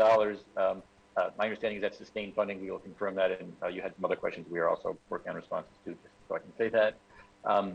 On the $3 million and the question of whether we would expand the number of recipients versus extend the period of time, we're on hold on that because this issue feels like you as a collective council need to determine, whether that you have in mind that the money be for extensions or for expansions, and if for expansions, what the strategy is to sustain those. So aware of that possibility, but given that is now in my mind, a live budget issue, we aren't going to move forward until we get a little more clarity for, if you will, all of our state.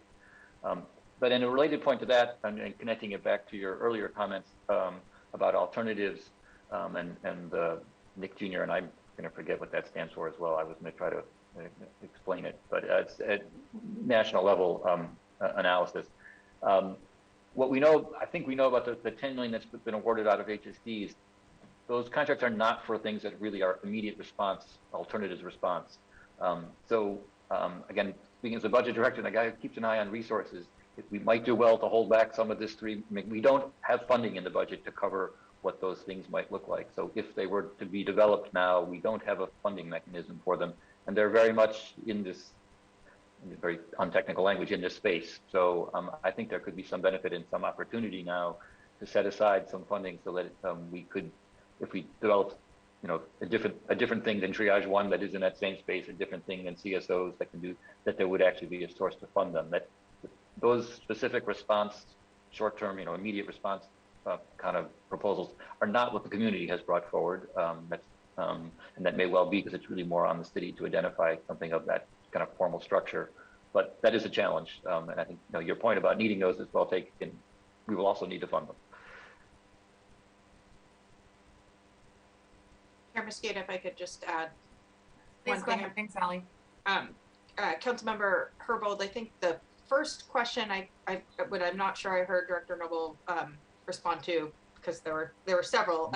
The $4 million that was included last year, and I think it was actually authorized in the 2020 budget revision ordinance, but the contracts went through 2021. I just wanted to let you know that we did confirm with the department yesterday, and Amy Gore will make sure to see it in the budget that the funding for the community hub work is ongoing and included in the budget. And when I get to describing how we were balancing all the resources, that's an example of things that were funded last year that we wanted to continue and needed to find resources to do so. But thank you for that clarification, Ally. That was my recollection as well. Budget's multiple 100 pages long. And that was me being happy. I could tell, and much appreciated. There aren't questions Let's yet. continue. Yeah, also vaguely conscious of time, is going to move on to the next slide.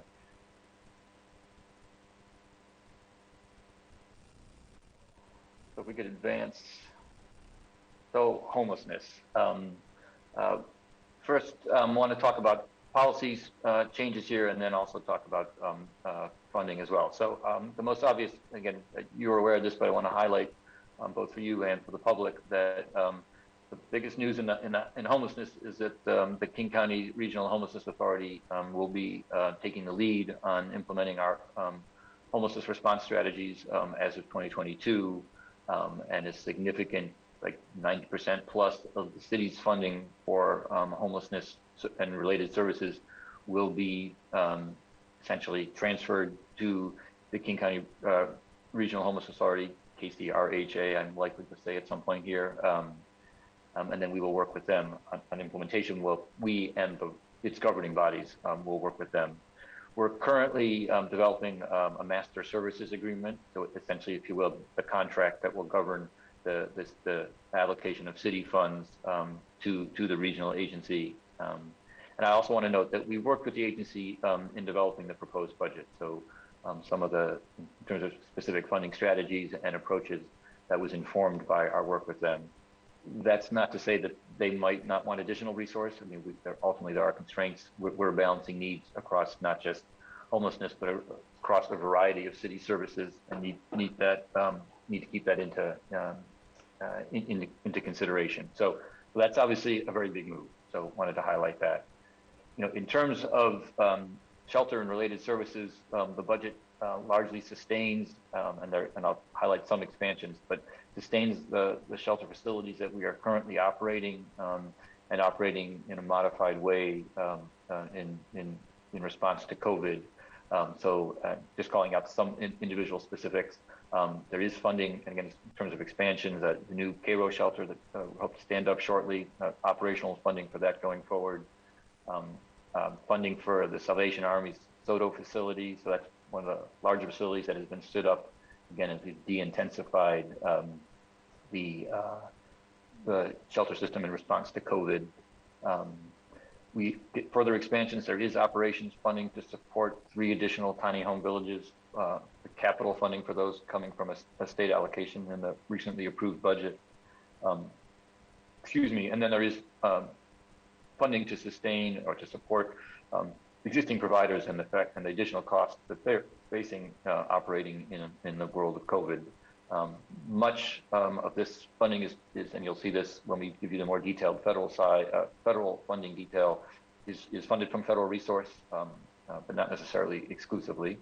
And then I wanted to highlight, and again, you'll hear more about this in our overall briefing on cities' approach to homelessness, that they're implementing a new strategy as well. You take city resources that, and actually in this case, payroll taxes is in the context of services in support of affordable housing. City resources that would fund services that would be paired with federally funded housing grants to help folks who are potentially in the current shelter system, but ready to take on housing, but perhaps ready to take it on if there's some additional support provided. I think this is an effective way to leverage the federal resource and to increase, I don't want to sound this too callous, but increase throughput to the shelter system. So our best opportunity to provide shelter to folks who are living on the street or elsewhere is to have a slot in one of our existing shelters, but those are ultimately available when we're able to place people into long-term housing. And really that's the goal of the entire system. So this is a step towards expanding those opportunities. And you'll hear more about the very significant investments in affordable housing that are also along those lines. In addition, I just wanted to highlight, because I think this was an important expansion last year, is ongoing funding for transitional housing that has multiple bedrooms in order to support larger families. That's certainly not exclusively a characteristic of immigrant and refugee families, but something that we do see, and we want to make sure we have appropriate facilities. So that was added last year and sustained this. And again, a much more detailed briefing coming on overall shelter, and I'm happy to answer questions, but there are others who know a good deal more about this than I. Then I also want to talk about the Clean City program, which is addressing issues associated with unsanctioned encampments and folks who have been forced to live on the street or in parks or elsewhere. So the current, the 2020, the tranche 1 allocation of Clifford dollars includes approximately $6 million for Clean Cities, which has involved targeted garbage collection to known encampments, needle collection, purple bags, a variety of services to address needs there. And the proposal would sustain that funding level. This is sufficient resource to operate at the heightened level through August. The idea here is that this was framed and has been conceived of as a response to the current crisis and the increase in the number of folks who we see living outside, in part because of the need to be sensitive to the public health issues associated with COVID. Whether or not the timelines that we have imagined here is realistic, again, in July, as we were building the budget, we thought we were seeing that we had, if you will, crested the worst of COVID. Whether that's the case or not any longer is really unclear. So, but wanted to give you a sense of what we were thinking as we developed that proposal. Additionally, there's resource, general fund resource to expand outreach and services to folks who are living in recreational vehicles, RVs. That includes hygiene services, so pump outs, sanitation facilities, and then also garbage collection, expanding the purple bag program to serve those individuals as well. And then also additional resource provided to parks on a couple of fronts. one is some one-time funding. We're actually going to use real estate excise tax eligible use for for capital improvements in the parks. And the idea here is not so much improvements, but restoration. So the damage to park properties, to plantings, to facilities and the like, they have seen that. They haven't necessarily had the opportunity to make, in the context of COVID, to keep up with maintenance. So an allocation of $2 million there. But then also ongoing operational funding and staffing for parks to take a more direct role, as described here, in addressing impacts of encampments. So that would include outreach and work to find alternative living arrangements for folks who are in the parks, potentially in right-of-ways as well. Consistent, again, with the MDAR protocols, but giving the Parks Department the resources that it needs to proactively and actively address the large number of folks who are living in the parks now unsheltered as we move forward through COVID, trying to find them permanent locations and to restore parks for more general use. And again, a briefing coming up, I think tomorrow, on an overall homelessness strategy where we can describe this further, but certainly happy to take initial questions. Thank you, Director Noble. I am not seeing any questions at this point. I know that there's going to be a handful of questions for the department tomorrow, and appreciate Councilmember Lewis letting me know that they have a handful of questions. Again, colleagues, when we go through each department, I'll be turning to the council members who have the department within their committee's purview to have the first line of questions. On this, Council President Gonzalez, I saw your hand first. Thanks so much. Just really quickly, of course, Councilmember Lewis and I both sit on the governing committee for the King County Regional Homelessness Authority, and we represent, we're two of three representatives on the Regional Homelessness Authority. And as we're looking at the budget that is being proposed by the mayor, I just wanted to make really clear for the record here that the sort of what kinds of shelter and services the King County Regional Homelessness Authority is undertaking. We'll have a conversation about that and do a deep dive, I think, tomorrow. But Director Noble, I just want to make sure that we have a clear understanding of what functions, for lack of a better term, will remain within the city's jurisdiction. In other words, what are we essentially funding through this proposed 2022 budget, based on the presumption that that this is sort of what will be left to the city's responsibility to address in terms of homelessness services? Again, I will defer in part to the briefing that's coming. I think the most important components, maybe defined as by what will remain, is, and then we're about to, next slide will highlight the affordable housing investments will be ours, if you will. So the Office of Housing will still continue to take the lead on the long-term permanent housing. And again, that's ultimately a critical component of this, arguably the most critical component. In terms of shelter services and the like, the vast majority of that is proposed to be transferred to the King County Authority. Some of the clean city type activities are dealing with issues in the right of way and in parks in terms of their impacts, and as and when appropriate cleanup, that falls and would remain to the city. Most outreach, as I understand, shifted to the regional authority. But again, I'm not the expert on this, and there are many more who are, and I think appropriately we scheduled a briefing to really to dig deep into this, and I defer to that.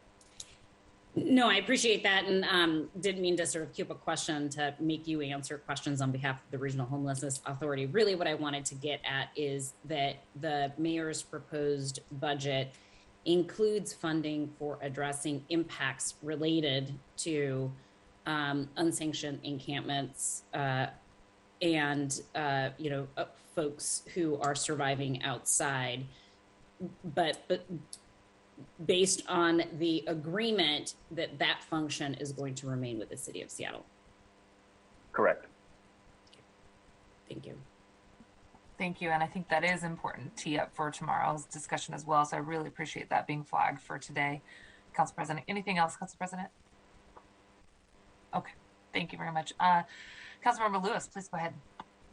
Thank you, Madam Chair. So I don't have many questions here because as the exchange with Council President and Director Noble demonstrated, I think most of these questions are about implementation and executive policy, so they're best for later in the week.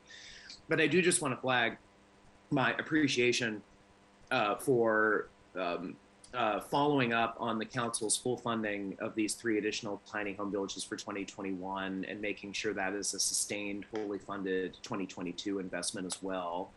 I know that's been an implementation sticking point, and I'm glad to see that we have alignment on that and that that's baked into the initial proposal.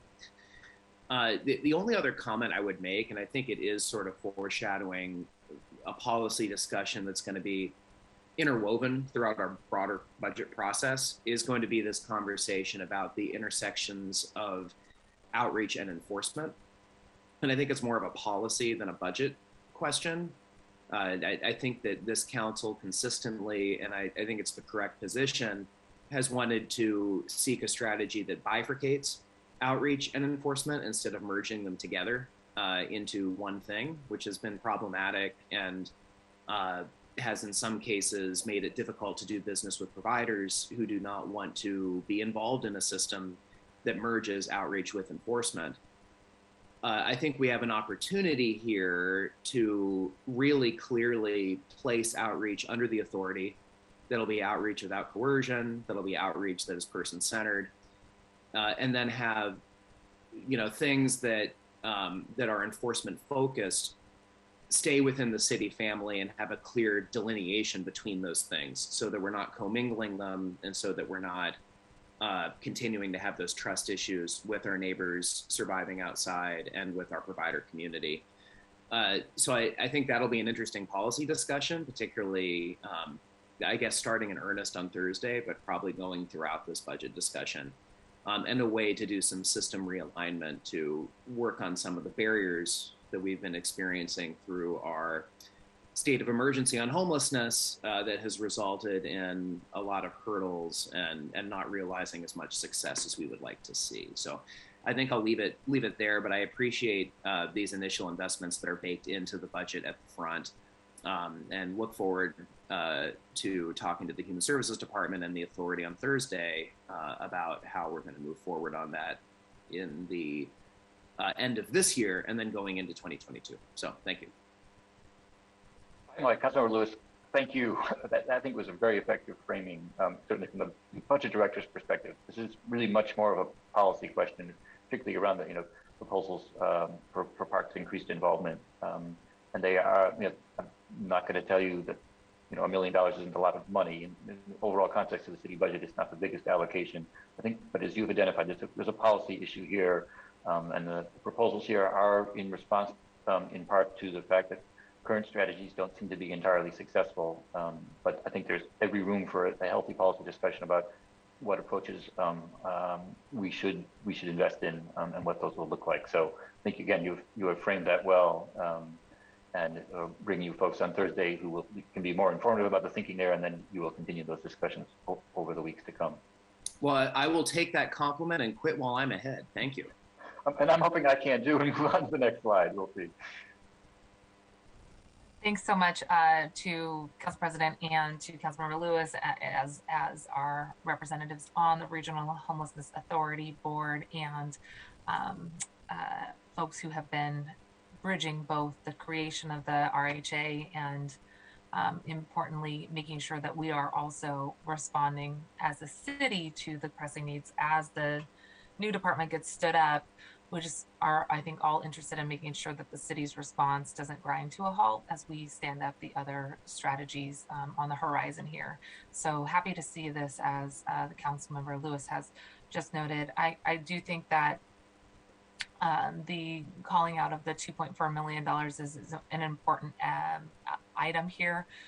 It happens to be the same amount, 2.4, that we had included for this year's budget allocation, right? So I don't want those 2.4 millions to be confused, but if I'm understanding correctly, Director Noble, we have allocated in this year's supplemental budget 2 million from the state capital budget that the state legislature has authorized for us. We coupled that with about 0.4 million from the ARPA funds to begin to stand up these 3 additional tiny house villages in Q4 at least of this year. So what I think this bullet represents is an additional $2.4 million specifically for the operation funding that you led the bullet with, so that we can continue into next year as we stand up those bigger, better, bolder strategies under the RHA. Is that correct?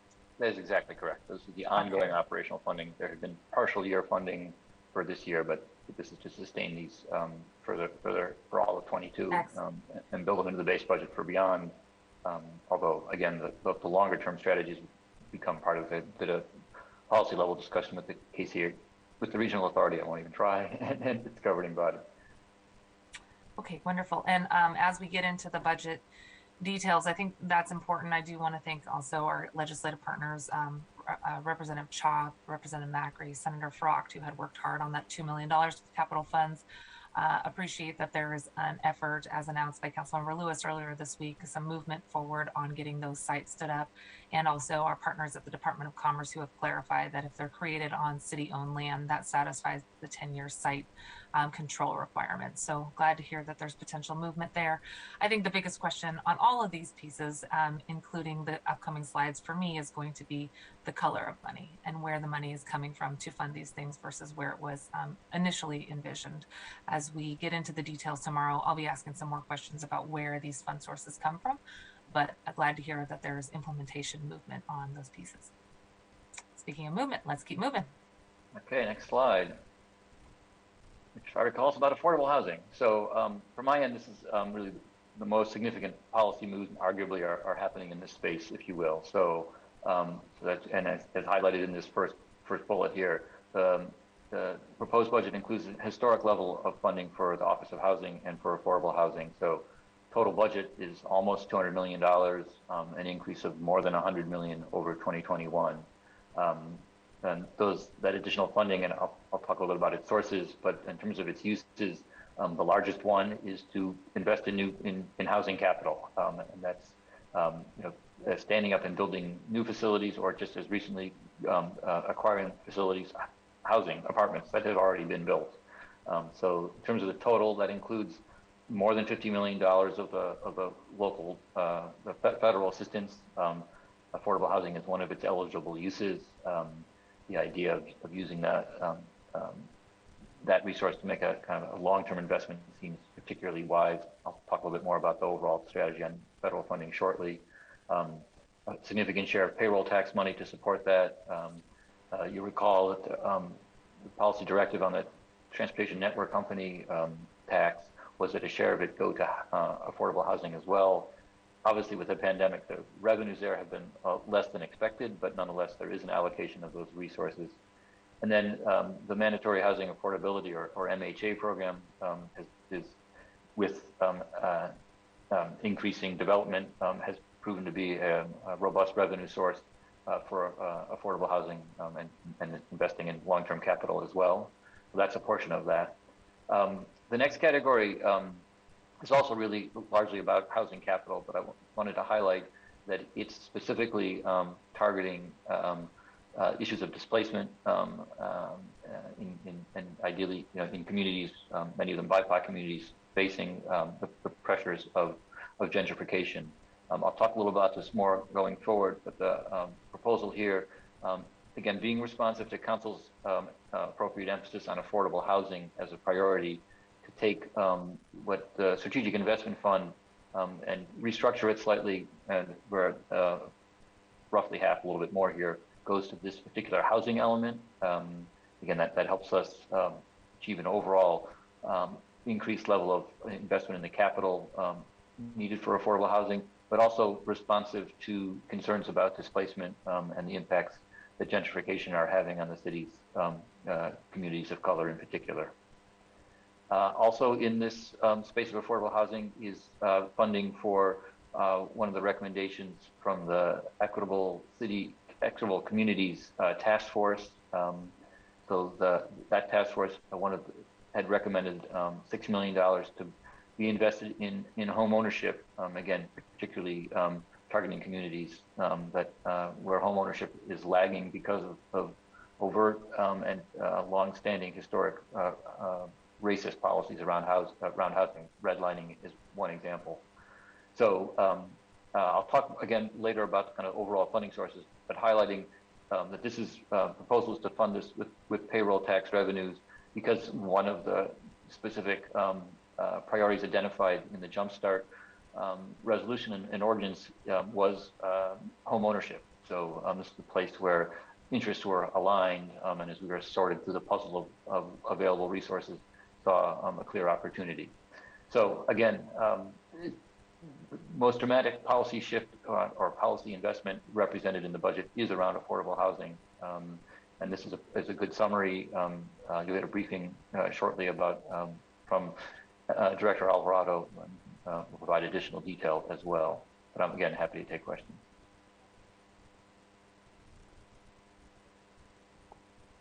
Thanks so much. I'm going to hold my questions on the fund source for this for your last slide. As you circle back to it. Can I ask one more question though about the previous slide related to the Clean Cities Initiative? And I know our Chair of Parks is on the line here too and closely tracking this issue.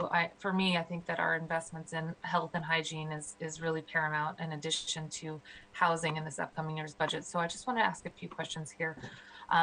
We do see from this Clean Cities Initiative through parks and utilities and SDOT that there's an investment for more investments going into the Clean Cities Initiative, but that looks like it's only going until August of 2022. So can you answer from the budget chair's perspective, from the CBO's perspective?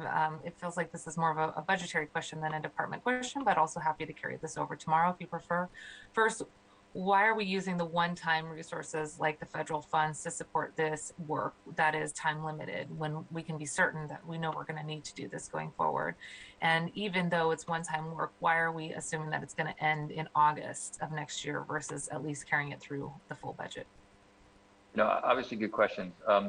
So the initial investment of the federal resource, which occurred in tranche one, the expectation was, in fact, that this would be, I don't necessarily have a better word, a surge, that it was in part a response to the growing challenges of folks living unsheltered in the right-of-way and in parks and elsewhere. But there wasn't necessarily the expectation that that would be an ongoing level of sustained activity. I think that is among the questions that is going to be before you. So at the end of the day, this was a question, I think there are twofold reasons about why there wasn't additional funding or more funding provided. One is just the constraints of how much total resource there is. And the other is that it was originally framed as a short-term COVID response. Short-term being now, more than a year, practically two. But as we were debating this internally, I was certainly aware of the potential for this to become an issue again, mid-year next year, about whether or not we had sufficient resource allocated, and whether or not we were going to want to, at that point, try to redirect additional resource. It's a bit of a read and react about the nature of the problem and how long we expect it to be to need an increased level of emphasis. Okay, thanks. I think we'll come back to this tomorrow then, given the need to make sure that those services are funded for the full year and not the half. Thanks for teeing that up. Councilmember Lewis, I see you have your hand raised. Thank you, Madam Chair. And I think this is less of a question for the director and more of an issue area flagging for as we go through the Clean City investments. I'm particularly interested in how we can expand hygiene infrastructure in the city. And this has been a long going all the way back to the beginning of the pandemic policy focus of the council. And particularly want to mention in the center, Councilmember Morales' leadership in putting resource behind the innovative and incredibly affordable Clean Hands Collective sinks as part of that. One thing I want to flag is I am aware of certain hygiene products out there for acquisition that would probably be cheaper than the ones that we are currently renting and leasing, that there is probably an ability to use those assets going into the future that we acquire even beyond the emergency, be it in a sheltering capacity or something else. The pallet in particular makes a very attractive hygiene unit that has, showers, sinks, readily deployable, very mobile, very sturdy, that runs $30,000 to $60,000 to buy it, rather than, I think it's in the several thousands a month to lease some of these hygiene things. And I just want to flag that as we go into this, if we might look towards a policy of acquisition and citing some resources like this in a big and broad way. I think the most effective policy response to the complaints I receive frequently from businesses of people who particularly are living unsheltered, who are relieving themselves in public, would be to provide restrooms in a more scaled up and readily available way than we have been. And I think part of the limit has been it's been cost prohibitive the way we are leasing and procuring these hygiene products, and that there are other hygiene products out there on the market that we could acquire that would allow more scalability for the resource we're putting in. So I just want to flag that, gosh, it almost sounds like I'm creating the scoping for a potential audit. So Auditor Jones, if you're listening, but I do think that going into this next budget cycle, that would be something I'd be interested in looking into, is if there's ways we can get more value out of that through acquisition and maybe being a little bit more nimble. Director Hara from the Seattle Public Utilities is part of the briefing tomorrow on overall homelessness strategy. And I know that the initial SBU has led the procurement and the implementation in this area. And I know that some of the initial procurement done as the crisis was hitting led us to leasing equipment. I think there has already been a shift towards potentially purchasing. So anyway, another example where somebody else knows more than I, but I think the opportunity there. The other thing I would comment is just to emphasize the point you made, cost is a real issue in this area as well.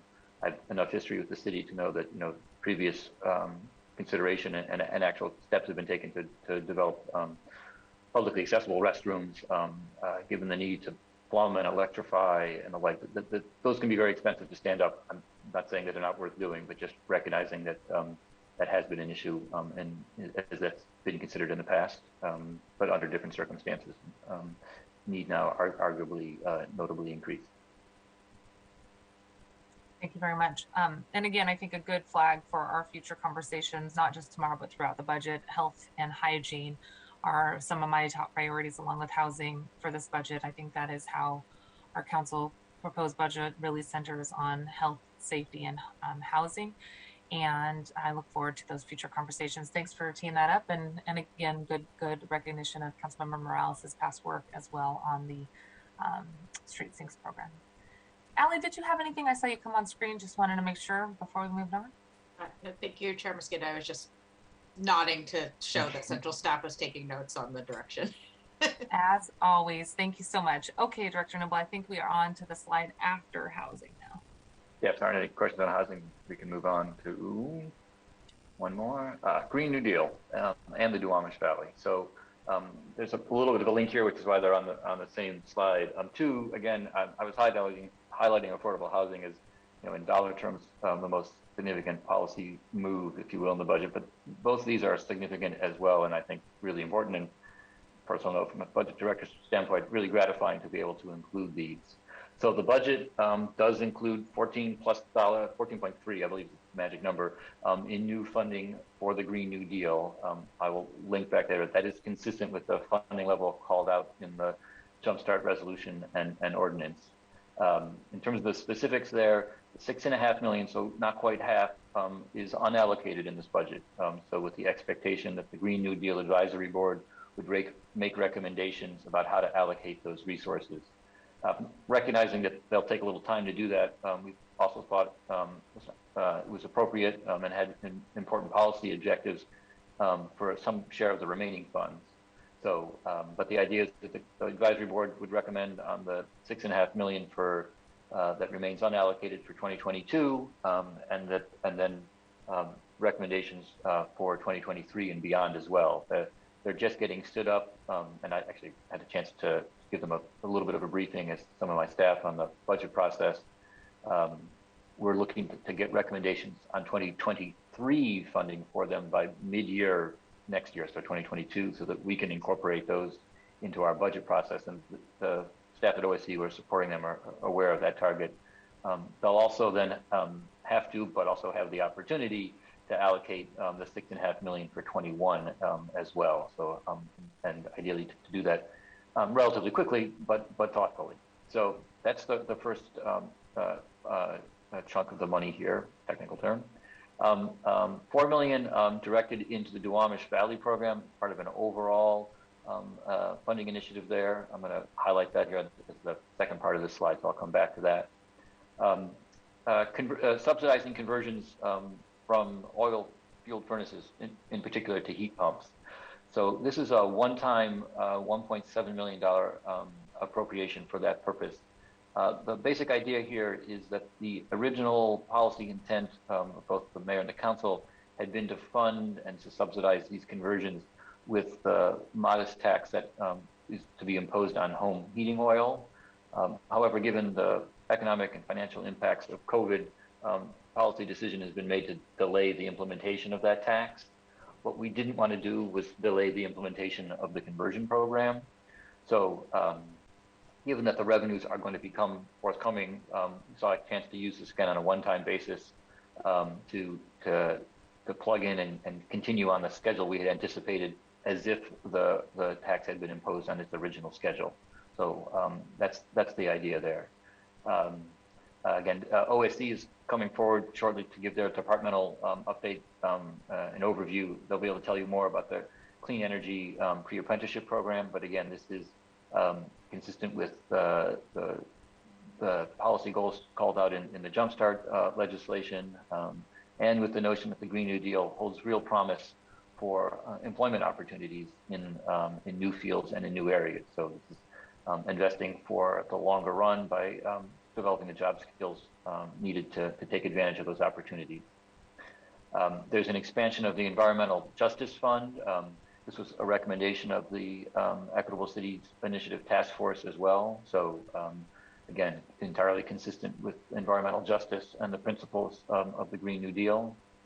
And then some additional investments around Clean Building Accelerator Program, so we can bring our buildings up to standard. There are also some investments in City Light, not with this source of funding, but just to mention on electrification, overall vehicles in particular, but not exclusively. And SDOT also has some resource to do some work on an analytic tool so they can get a better handle on the potential impacts associated with from vehicles and transportation for climate change. So an overall package there. The vast majority of this funding is from the payroll tax. Again, it's consistent with the Green New Deal. Are taking advantage of some of the flexibility in the federal money to support the portion of this that is job development. So high level there, and I think there's questions, so I think I might wait and answer questions. Take that question out on the Green New Deal and then move on to Duwamish, if that works for the chair. That sounds good. Councilmember Morales. Thank you. Director Noble, can you remind me for the home heating oil tax, what the anticipated revenue from that would be? Don't have that. Yeah, I don't have that in front of me, so we'll get back to you. Okay. I'm recalling the order of $4 or $5 million, but I don't have it in front of me. Okay, so I'm interested in figuring out what the revenue would be and for how long. My recollection is that there are about 16,000 homes in the city who would potentially participate in this conversion program. So I'm interested in, over time, how much revenue would we collect? And when those 16,000 folks have converted, how we would continue to fund for low-income families, or subsidize or pay for their conversion. And I'm also interested to know if the low-income households, I think we identified about 1,000 folks who are low-income who have home heating oil and would need to convert, if they also pay the tax or if they are exempt from the tax. So if you have that information now, that would be helpful. If not, I do have these questions for this afternoon as well. Yeah, no, I don't know whether folks have the information on hand by this afternoon. I don't know who folks are listening, whether they may scramble here for a little bit of research. I think better to wait and bring you the folks who are kind of the program specialists in this in the area. But the timeline over the conversions is one of the specific reasons that we, the mayors, proposed this one-time funding. We did not.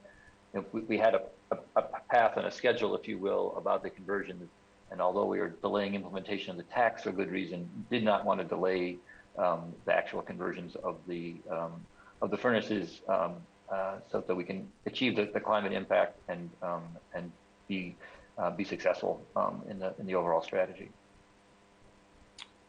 Allie, were you able to chime in here at all? Thank you. Councilmember Morales, I had part of the information, not answers to all of your questions, but just relying on the previous central staff memo with the legislation I believe you sponsored to delay implementation of the tax this year. That resulted, originally the estimate was about $7.88 million that would be generated from the tax between 2021 to 2029. With the delay, it's about an $890,000 reduction. So about, the estimate is closer to $7 million for that tax period. Generally, so this $1.7 million, is makes up for more than what the delay had caused, and will allow those households to convert on a faster timeline. Yeah. Thank you so much. I'm not seeing additional questions. Let's go to Talk Duwamish. a little bit about the Duwamish Valley program, and again, OSE kind of presented to you and be able to provide additional information. For me, again, this is a really exciting initiative and funding proposal. So I think many of you, probably all of you know, the city has been engaged, both OPCD, not both, several, OPCD, DON, and OSE, with both the Georgetown, South Park, and broader Duwamish communities on community development, economic development, environmental restoration, identifying with the community those priorities. There's something called the Duwamish Valley Action Plan that got developed. And what we're doing here is my language, putting our money where our mouth is and actually moving towards implementation. As I mentioned above, a share of this funding comes from the Green New Deal portion of the resources allocated under the payroll tax. But that's because this is the Green New Deal in action, in my view, in no small part. But again, not all of this funding comes from that source. Other parts are more general community development kinds of investments. But just to highlight a few of them, and again, the more detail to come, the expanding the Duwamish Valley Youth Corps, which provides opportunities to youth in the community, training, education, and the like.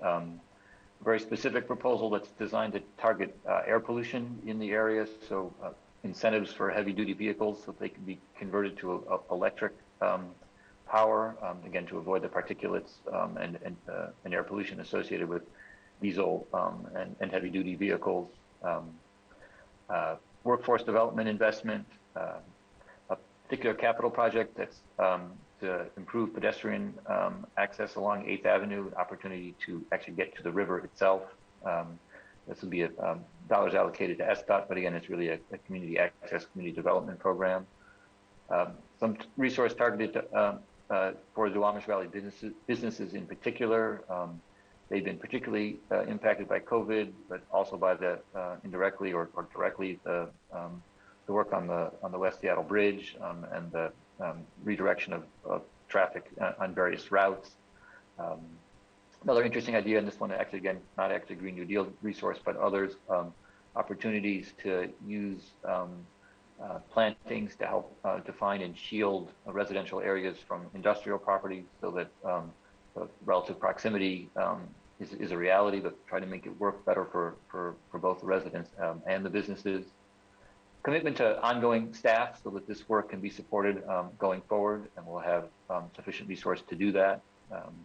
And then some investments coming out of the Parks Department for the South Park Community Center and that the park that's there and the community center overall. So some of this resource ongoing, some one time, but overall a package is designed to really advance our investments in the Duwamish Valley overall. Thank you so much. Councilmember Hervel, please go ahead. I first want to just express my appreciation for the focus on the Duwamish Valley and the work of the Green New Deal Advisory Board and also in addition to the recommendations coming out of the executive, but also their community focus on necessary investments in this area. I have a couple questions about a couple of these line items. First, the expansion of the Duwamish Valley Youth Corps item. I'm finding this quite confusing because I was notified earlier this year that the Duwamish Valley Youth Corps funding that normally they get through HSD, that they didn't get that, and that was, I think it was about about $112,000 from HSD, and they were directed to apply to OSE for grants that we were told would provide maximum funding of $75,000. This, so for one, I'm confused why they were directed to apply to a grant source that would not give them full funding at the $112,000 level that they had previously received at HSD. If there's funding in this budget, just why did they have to go and apply to OSC's grant program? And then I'm also concerned that this suggests that the Duwamish Valley Youth Corps is getting $500,000 on this slide, and I don't. My staff has helpfully checked the budget description and the additional detail and texted me some information. It looks like that $500,000 is much broader than simply the funding that the Youth Corps is receiving. So very interested in knowing how much funding the Youth Corps is receiving. And again, just this question of why did they have to go through the sort of the bureaucracy of applying for an OSC grant that would not fund them wholly to what their 2021 levels were if there was a plan to fund them in the budget. So a question about the, really appreciate the work to try to minimize the horrible impacts of having heavy trucks going through residential neighborhoods and working to incentivize the use of electric vehicles in this corridor. And I know the port has also provided some funding for conversion of vehicles. So I'm wondering how the city will verify this program, for the vehicle rebate program, that the vehicle operators receiving the rebate are operating within the Duwamish Valley. I just really want to make sure that for the intent of the rebate is to provide an incentive, again, to do the conversion of trucks to electric, and as a way to minimize the use of carbon emitting trucks or exhaust emitting trucks in a residential area. I want to just make sure that we have a way of verifying that those are the trucks that are getting the rebate. And then finally, as it relates to the Duwamish Valley development projects, the $2.3 million here, the council has voted on a couple of different investments just in the last couple weeks. I think we voted on some investments that the Office of Housing was leading on for a South Park housing development project. And then there was a parks funding piece for acquisition of property that we already voted on. I just want to get a sense of, are these additive onto the things that we've just recently voted on? Or are these just calling out the dollars that have moved from the actions that the council already took, but into moving them into the 2022 budget? Thanks. These are designed to be additive and complementary to those. So, and again, more detail this afternoon. I believe it's the afternoon on more of the project specifics for those. But obviously, good question.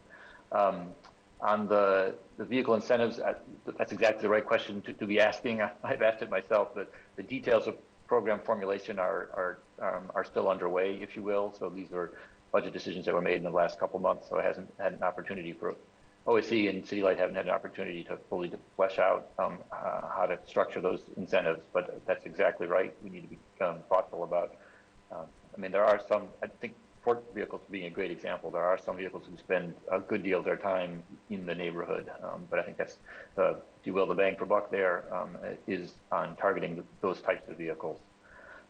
In terms of Duwamish Valley Youth Corps and the funding there, I have to go back and think about the timing of that, but part of that is that depending on that, the initial guidance was provided to them or suggestion, we were still in the budget development and did not know that this was going to be the case. This is a thoughtful and constructive shift in approach here. So we are really recognizing that this is an area that needs significant investment to address what have been long-standing issues.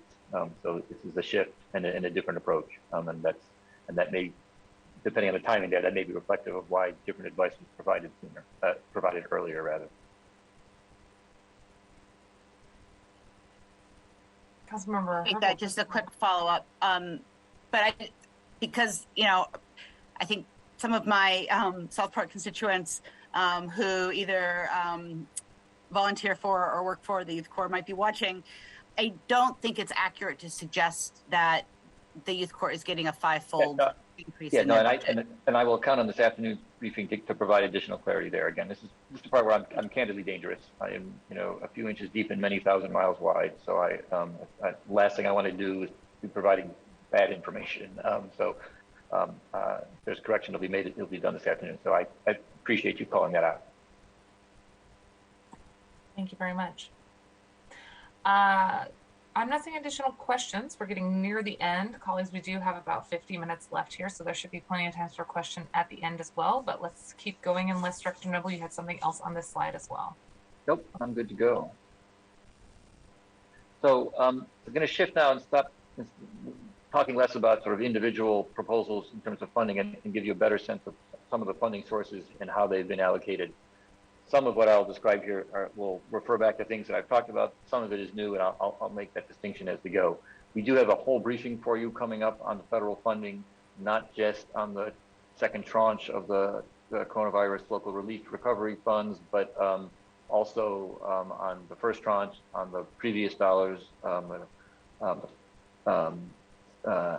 well as the FEMA work and the work to secure FEMA reimbursement. But again, at a high level, so you know what is in the proposed tranche, second tranche. This is a total funding of just over $116 million. As previously highlighted, 50+ million is for affordable housing. And it represents a piece of what I would describe as a shift here, and a purposeful one, where the first tranche of federal money was largely focused on immediate relief, including cash assistance and the like.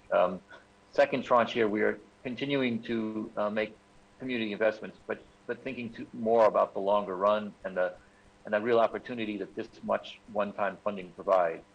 And I emphasize one time because it does raise the challenge of using these resources for programs that might want to be ongoing, and recognizing that there could be then a funding cliff, if you will, as those resources fall off.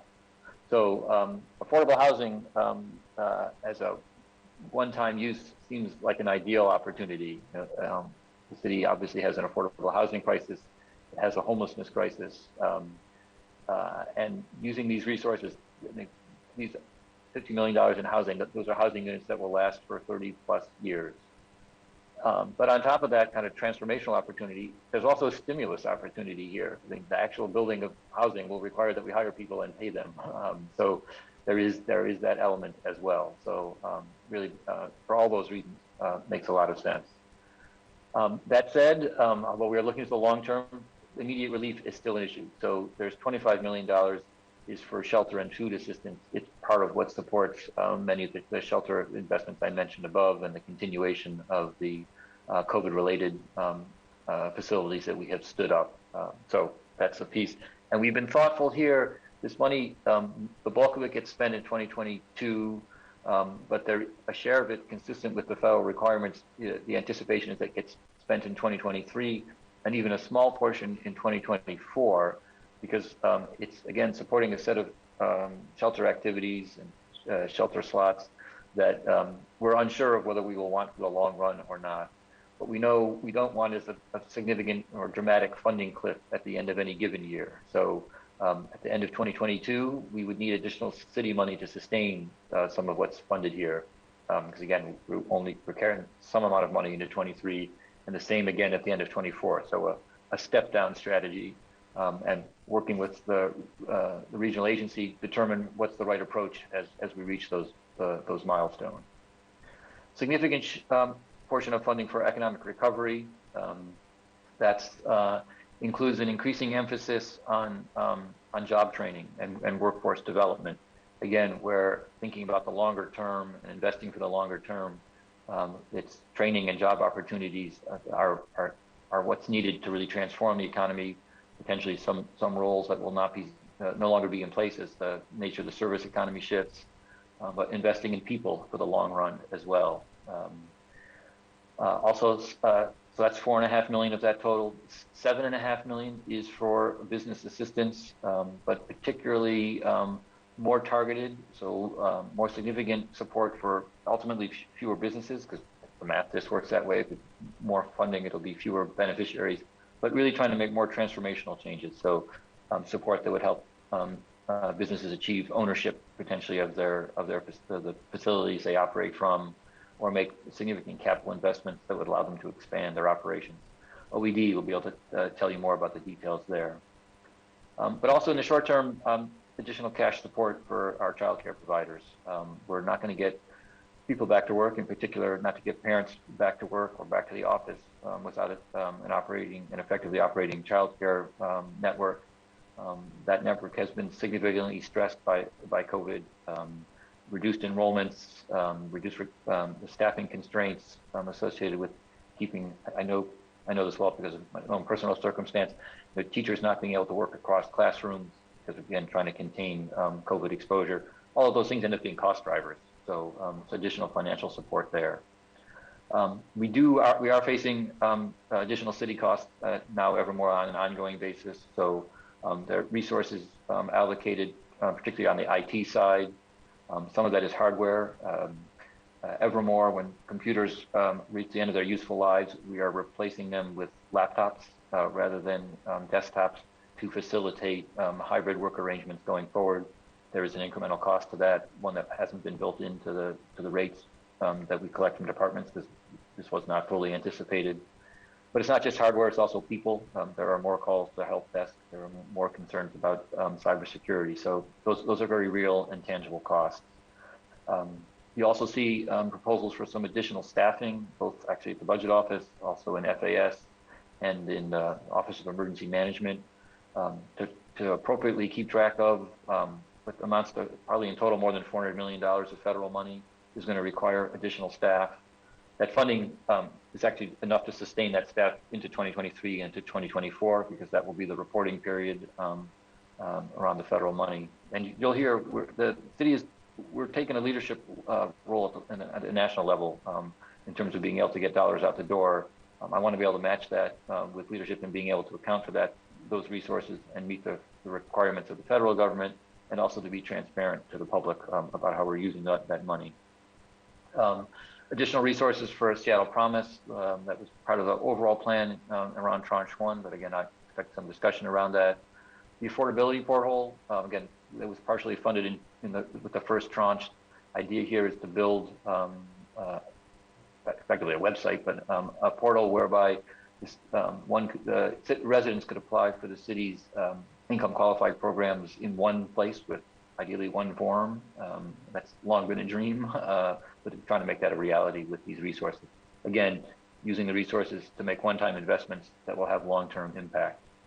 And also setting aside some resources to do some impact evaluation. We're standing up a number of programs using this money that could become ongoing, want to know what works and what doesn't. So I think that's an important opportunity. And I'd mentioned previously funding for the Clean City program. So again, we'll give you a more detailed accounting of both this tranche and the overall federal picture, but wanted you to get a sense of how the aforementioned funding items and some that are just noted here all fit together as a package for this federal resource. Thank you very much. I want to go back to the question that Councilmember Herbold had asked earlier about FEMA and the use of the Clifford funds. Councilmember Herbold, did your question get answered, or is there any additional information, Director Noble, you wanted to add, harking back on that initial question? Yeah, I was just reminded that I believe you said that my questions about FEMA assumptions would be answered on this slide. No, sorry, not this slide. The additional briefing that will go into deeper depth on this slide. So got it. Yeah, well, no, I didn't. Go deep. Got it. My apologies. Thank you. Whole presentation on federal funding because it's really a comprehensive picture. But to answer a specific question, I don't have the dollar amount, but we have a calendar of when we're submitting FEMA for FEMA reimbursement, and based on what we know about past history and their expectations, a calendar for when the reimbursements would come for things that are, depending where they are in the stage of that process, we have assigned a different probability about their, their reimbursement. So if we haven't submitted something, we're assuming whatever it might be, 60% reimbursement. If we're partway through the process and we're being successful, we increase that probability. So there's a cash flow model about the FEMA reimbursement. And again, we can show you all of that, but. Okay. Sorry for misunderstanding. No. I knew the level of detail here. I mean, because this is a whole lot of money, and I think it's really important to see how it all fits together. So I think it's really the best way to do that. Okay, great. Thank you for that clarification. There aren't other questions. I think the next slide is actually my last. Move. Oh, nope, that's it. So I want to talk more about Jumpstart. So if you take the ordinance that was passed in July, it set out a formula for the allocation of Jumpstart payroll resources. In particular, based on the revenue forecast of the general fund, it would have a certain amount of funding directed to the general fund and the remainder allocated across these 4 broad categories that were called out. The budget on an overall basis, fully informed by that policy direction, reaches those funding targets. So as I've highlighted, there is almost $100 million for affordable housing. There's a little bit that is for homelessness, so we expand that definition slightly, but again, 96 million or 95 million plus of this total is affordable housing and related services. Economic recovery, $24 million, and you can read the others. We did not, in reaching those targets, they are not exclusively funded from the payroll tax. As we were balancing the funding and policy priorities, including those identified in the Jumpstart ordinance, those council actions around expanding homelessness services, endorsement of the ECI task force recommendations, your interest in, I'm just realizing there's a slide missing in all of this. Can we go one more slide real quick to see whether I got these out of order? Or is that the last slide? I believe that's the last slide. Can you go up one more? Sorry, pre-Cliffer. One more slide. This is a bit unusual, but if I might, let me see if I can find in my own materials and grab the screen to put up another slide to highlight some of the BIPOC investments, which I had intended to have here. I don't know how this, it's undoubtedly my error, but I think I may be able to provide some additional information that would be helpful.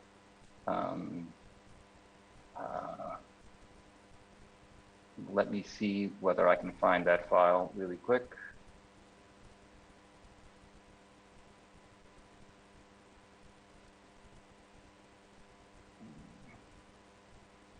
Sorry for this delay. We can also start with that slide if you'd like in this session too. Yeah, just give me give me just one moment. I'm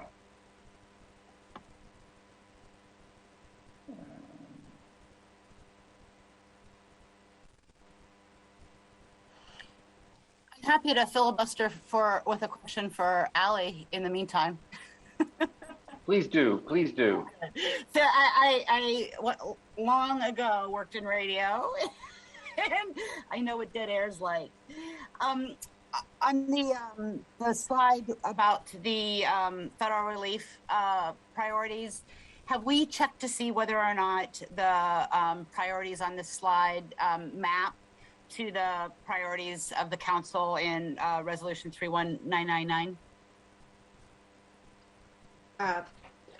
Councilmember Herbold, I have not done that crosswalk with this proposal. What I have done is checked. The council provided additional direction in the Seattle Rescue Plan bill that appropriated the funds that was informed by that resolution, as you'll recall. And there were a couple of specific things that were asked for. It included at least $60 million in total for affordable housing between the two tranches. So this is $50 million plus the about almost 30 that was included in tranche one. So the combined proposal exceeds the direction, the minimum that was set by the council. There was also direction on providing some funding for the Keep Moving Streets work that was discussed. And so I haven't talked yet with our central staff analysts whose staffs SDOT to know if there's other funding for that use that's not ARPA. And then there was some direction about the Older Americans Act funding, but we'll take that up in the discussion with HSD. But in general, aside from the Keep Moving Streets direction in the ordinance, it is consistent with that, and we will do a crosswalk with the resolution as well. But in general, many of these things are consistent with the first Seattle Rescue Plan, which was mostly consistent with the resolution, with a couple of exceptions, Seattle Promise being one of them. So let's go to that last slide, and let me just say a few things verbally rather than try to pull up some materials. So just real quick on the BIPOC investments, and again, we have a whole nother presentation on this, so I'm going to describe this verbally, but you'll hear more of this as well. There was $100 million identified in the mayor's last proposed budget. Council modified some of that, so I want to just touch on those issues briefly. On participatory budgeting, the proposed budget does include an additional $30 million of 2022 money for participatory budgeting. So this will be in addition to the 2021 resource. Among the reasons we thought it was important to do that was to establish that funding, again, as an ongoing part of the base budget. The expectation is that the majority of the recommendations that will come forward from the participatory budgeting process will be for some form of ongoing programming. That might not be the case, but that was we wanted to build in that possibility. So if that's going to be the case, that needs to be that funding, that $30 million, needs to be an ongoing part of the base budget. So it's shown as that in 2022 and funded. That effectively means that the 2021 resource, which is about $27 million that remains unspent, becomes a one-time resource to the participatory budgeting process. It could be used, and this will be for council to determine, but it could be used to pay for the actual process itself. So, you know, the outreach to the community, staffing associated with that, that expense would no longer be deducted from the amount that could be awarded through the decisions that are made. It also provides the opportunity to use some share of the 2021 money for one-time funding proposals that come through the participatory budgeting process. So there could be funding for ongoing programs of as much as 30 million, and also funding of 20 million or more for one-time capital. So an ever more robust opportunity for participatory budgeting. So wanted to highlight that is funded. The Equitable City Task Force had recommendations that Council just endorsed, took budget actions accordingly, releasing a proviso for $30 million of ongoing activities. Those are also supported on an ongoing basis in the budget. So we've mentioned a couple of those already, actually. So for instance, the home ownership one. So those are funded. The $10 million for community safety investments we talked about earlier, that was a portion of those resources that again is continued on an ongoing basis. And then the Strategic Investment Fund, which had been a $30 million allocation in 2021, restructured slightly, but also designed to continue. And actually, that's what made me think of this, and regretting not having a slide, is that the Equitable Development Initiative, the $14 million shown on this slide, is funded as a portion of the restructured Strategic Investment Fund. So the Strategic Investment Fund was targeting many of the same communities and many of the same types of projects that the Equitable Development Initiative has. And we thought it made more sense, and Council identified ongoing funding for EDI as one of the Jumpstart priorities. So we saw an opportunity to bring those two into alignment rather than trying to run two separate programs, and it made more sense to have the single Equitable Development Initiative more robustly funded. So this 14 million plus 5 million of ongoing funding from the short-term rental tax means that there's almost 20 million, and actually with the staffing support, more than 20 million annually to be invested in the Equitable Development Initiative. The remaining portion of what had been the Strategic Investment Fund is, we saw earlier in the slide deck, goes to the Office of Housing to deal with displacement issues. Again, that was a strategy that was informed by the Jumpstart priorities, recognizing that that there was an alignment between those priorities and to many of the underlying policy goals of the Strategic Investment Fund. So again, returning to this issue, there is these funding amounts in the budget for each of these priorities. They are supported by a mix of the federal resources and the payroll tax, and that the relative mix here depends in no small part on the eligibility of the federal resources. So they work well for affordable housing. They don't work as well. They work well also for economic recovery, not so well for EDI and the Green New Deal. And the overall issue here was that we were aligning the resources that were available and the relative constraints on those resources, or constraints on the federal side, fewer outside constraints on the payroll tax, to try to fund, and ultimately we hope to successfully fund the priorities that were called out in Jumpstart, the priorities that have been identified through the BIPOC work, the increased emphasis on addressing the needs of those who are living unsheltered, and then a number of other areas of things like the Duwamish investments. There were priorities that extended beyond those, just the Jumpstart, that we thought needed attention as well. And we're trying to be as creative as possible with the resources that existed to meet all of those needs. I made this point earlier, and I want to highlight it now. This works well for 2022. We're able to achieve these funding levels, able to achieve a commitment on the BIPOC strategies. For 2023 and beyond, it doesn't work without some real thoughtful consideration of what are the sustainable funding priorities in all of this, and where should resources be directed. Our budget proposal includes legislation to modify the Jumpstart allocations for 2022, because we need that in order to be balanced. Our proposal doesn't allocate the resources for 23 and beyond, because we think it's too soon to do that. We need to work, potentially next mayor needs to work with the council to determine what are the collective priorities, how can the existing resources be allocated, are there potentially new resources to bring to the mix. So I just highlighting, been very creative about trying to meet all these priorities. Believe we can be successful for 22. For 23 and beyond, there's more work to be done. So with that, obviously happy to take questions. Thank you very much. Just a few comments, and again, these are not directed to Director Noble. These are more comments for our colleagues as we think about the next few days and really developing our analysis of how the proposed budget aligns with the council and community goals and values. I know, colleagues, to you, it is going to matter as much as it does to me, the color of money. It matters very much where the dollars come from and how they're being allocated specifically to accomplish the goals that are listed on the funding targets here. Not only are these targets that were passed unanimously by the council, they were also codified in statute with the spend plan. In terms of the Jumpstart funding and the ARPA funds, I think the intent was to be additive to existing general fund.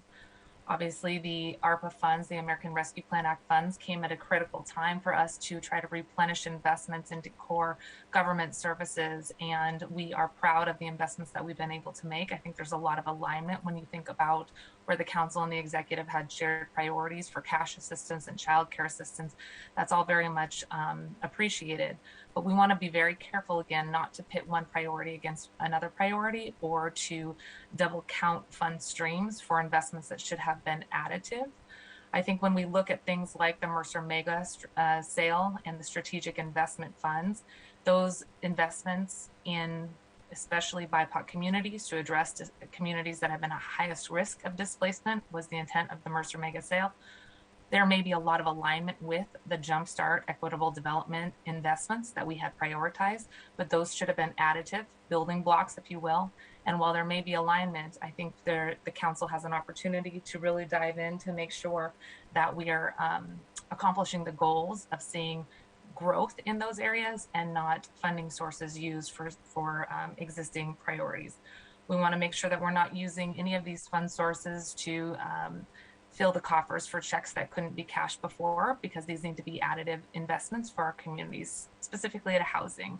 I appreciate that the dollar amount was put up here. The total goal for our affordable housing investments was estimated to be about 95 direct investments to affordable housing, 3 million, as noted here on the slide, for administrative services. And that is the goal. But when we, I think, have the opportunity to hear from Office of Housing later, I'll be asking some questions, because my initial glance at the information provided today and the materials to come is that the proposed budget allocates just about 45 million instead of 98 million from the Jumpstart proposed tax. Almost 39 million comes of the payroll tax to Office of Housing for ownership and rental, about 6 million to HSD to cover the cost of services and proposed care that is coupled with federal housing dollars. But 45 million is about half of what we anticipated in this section.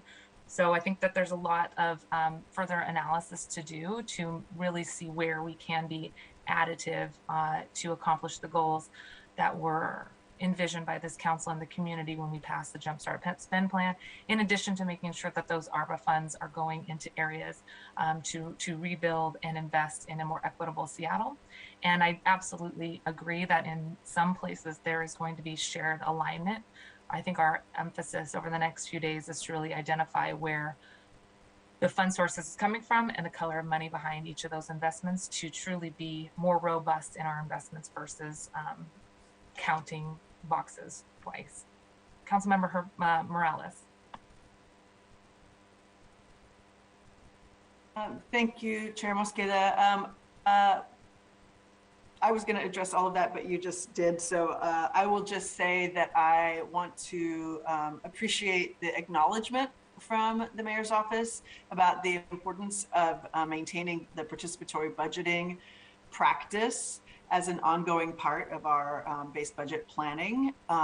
We had lots of conversation last year. We were about to begin the process. And so I do think that as we move forward, this is going to be an important way for us to share power and decision-making with community.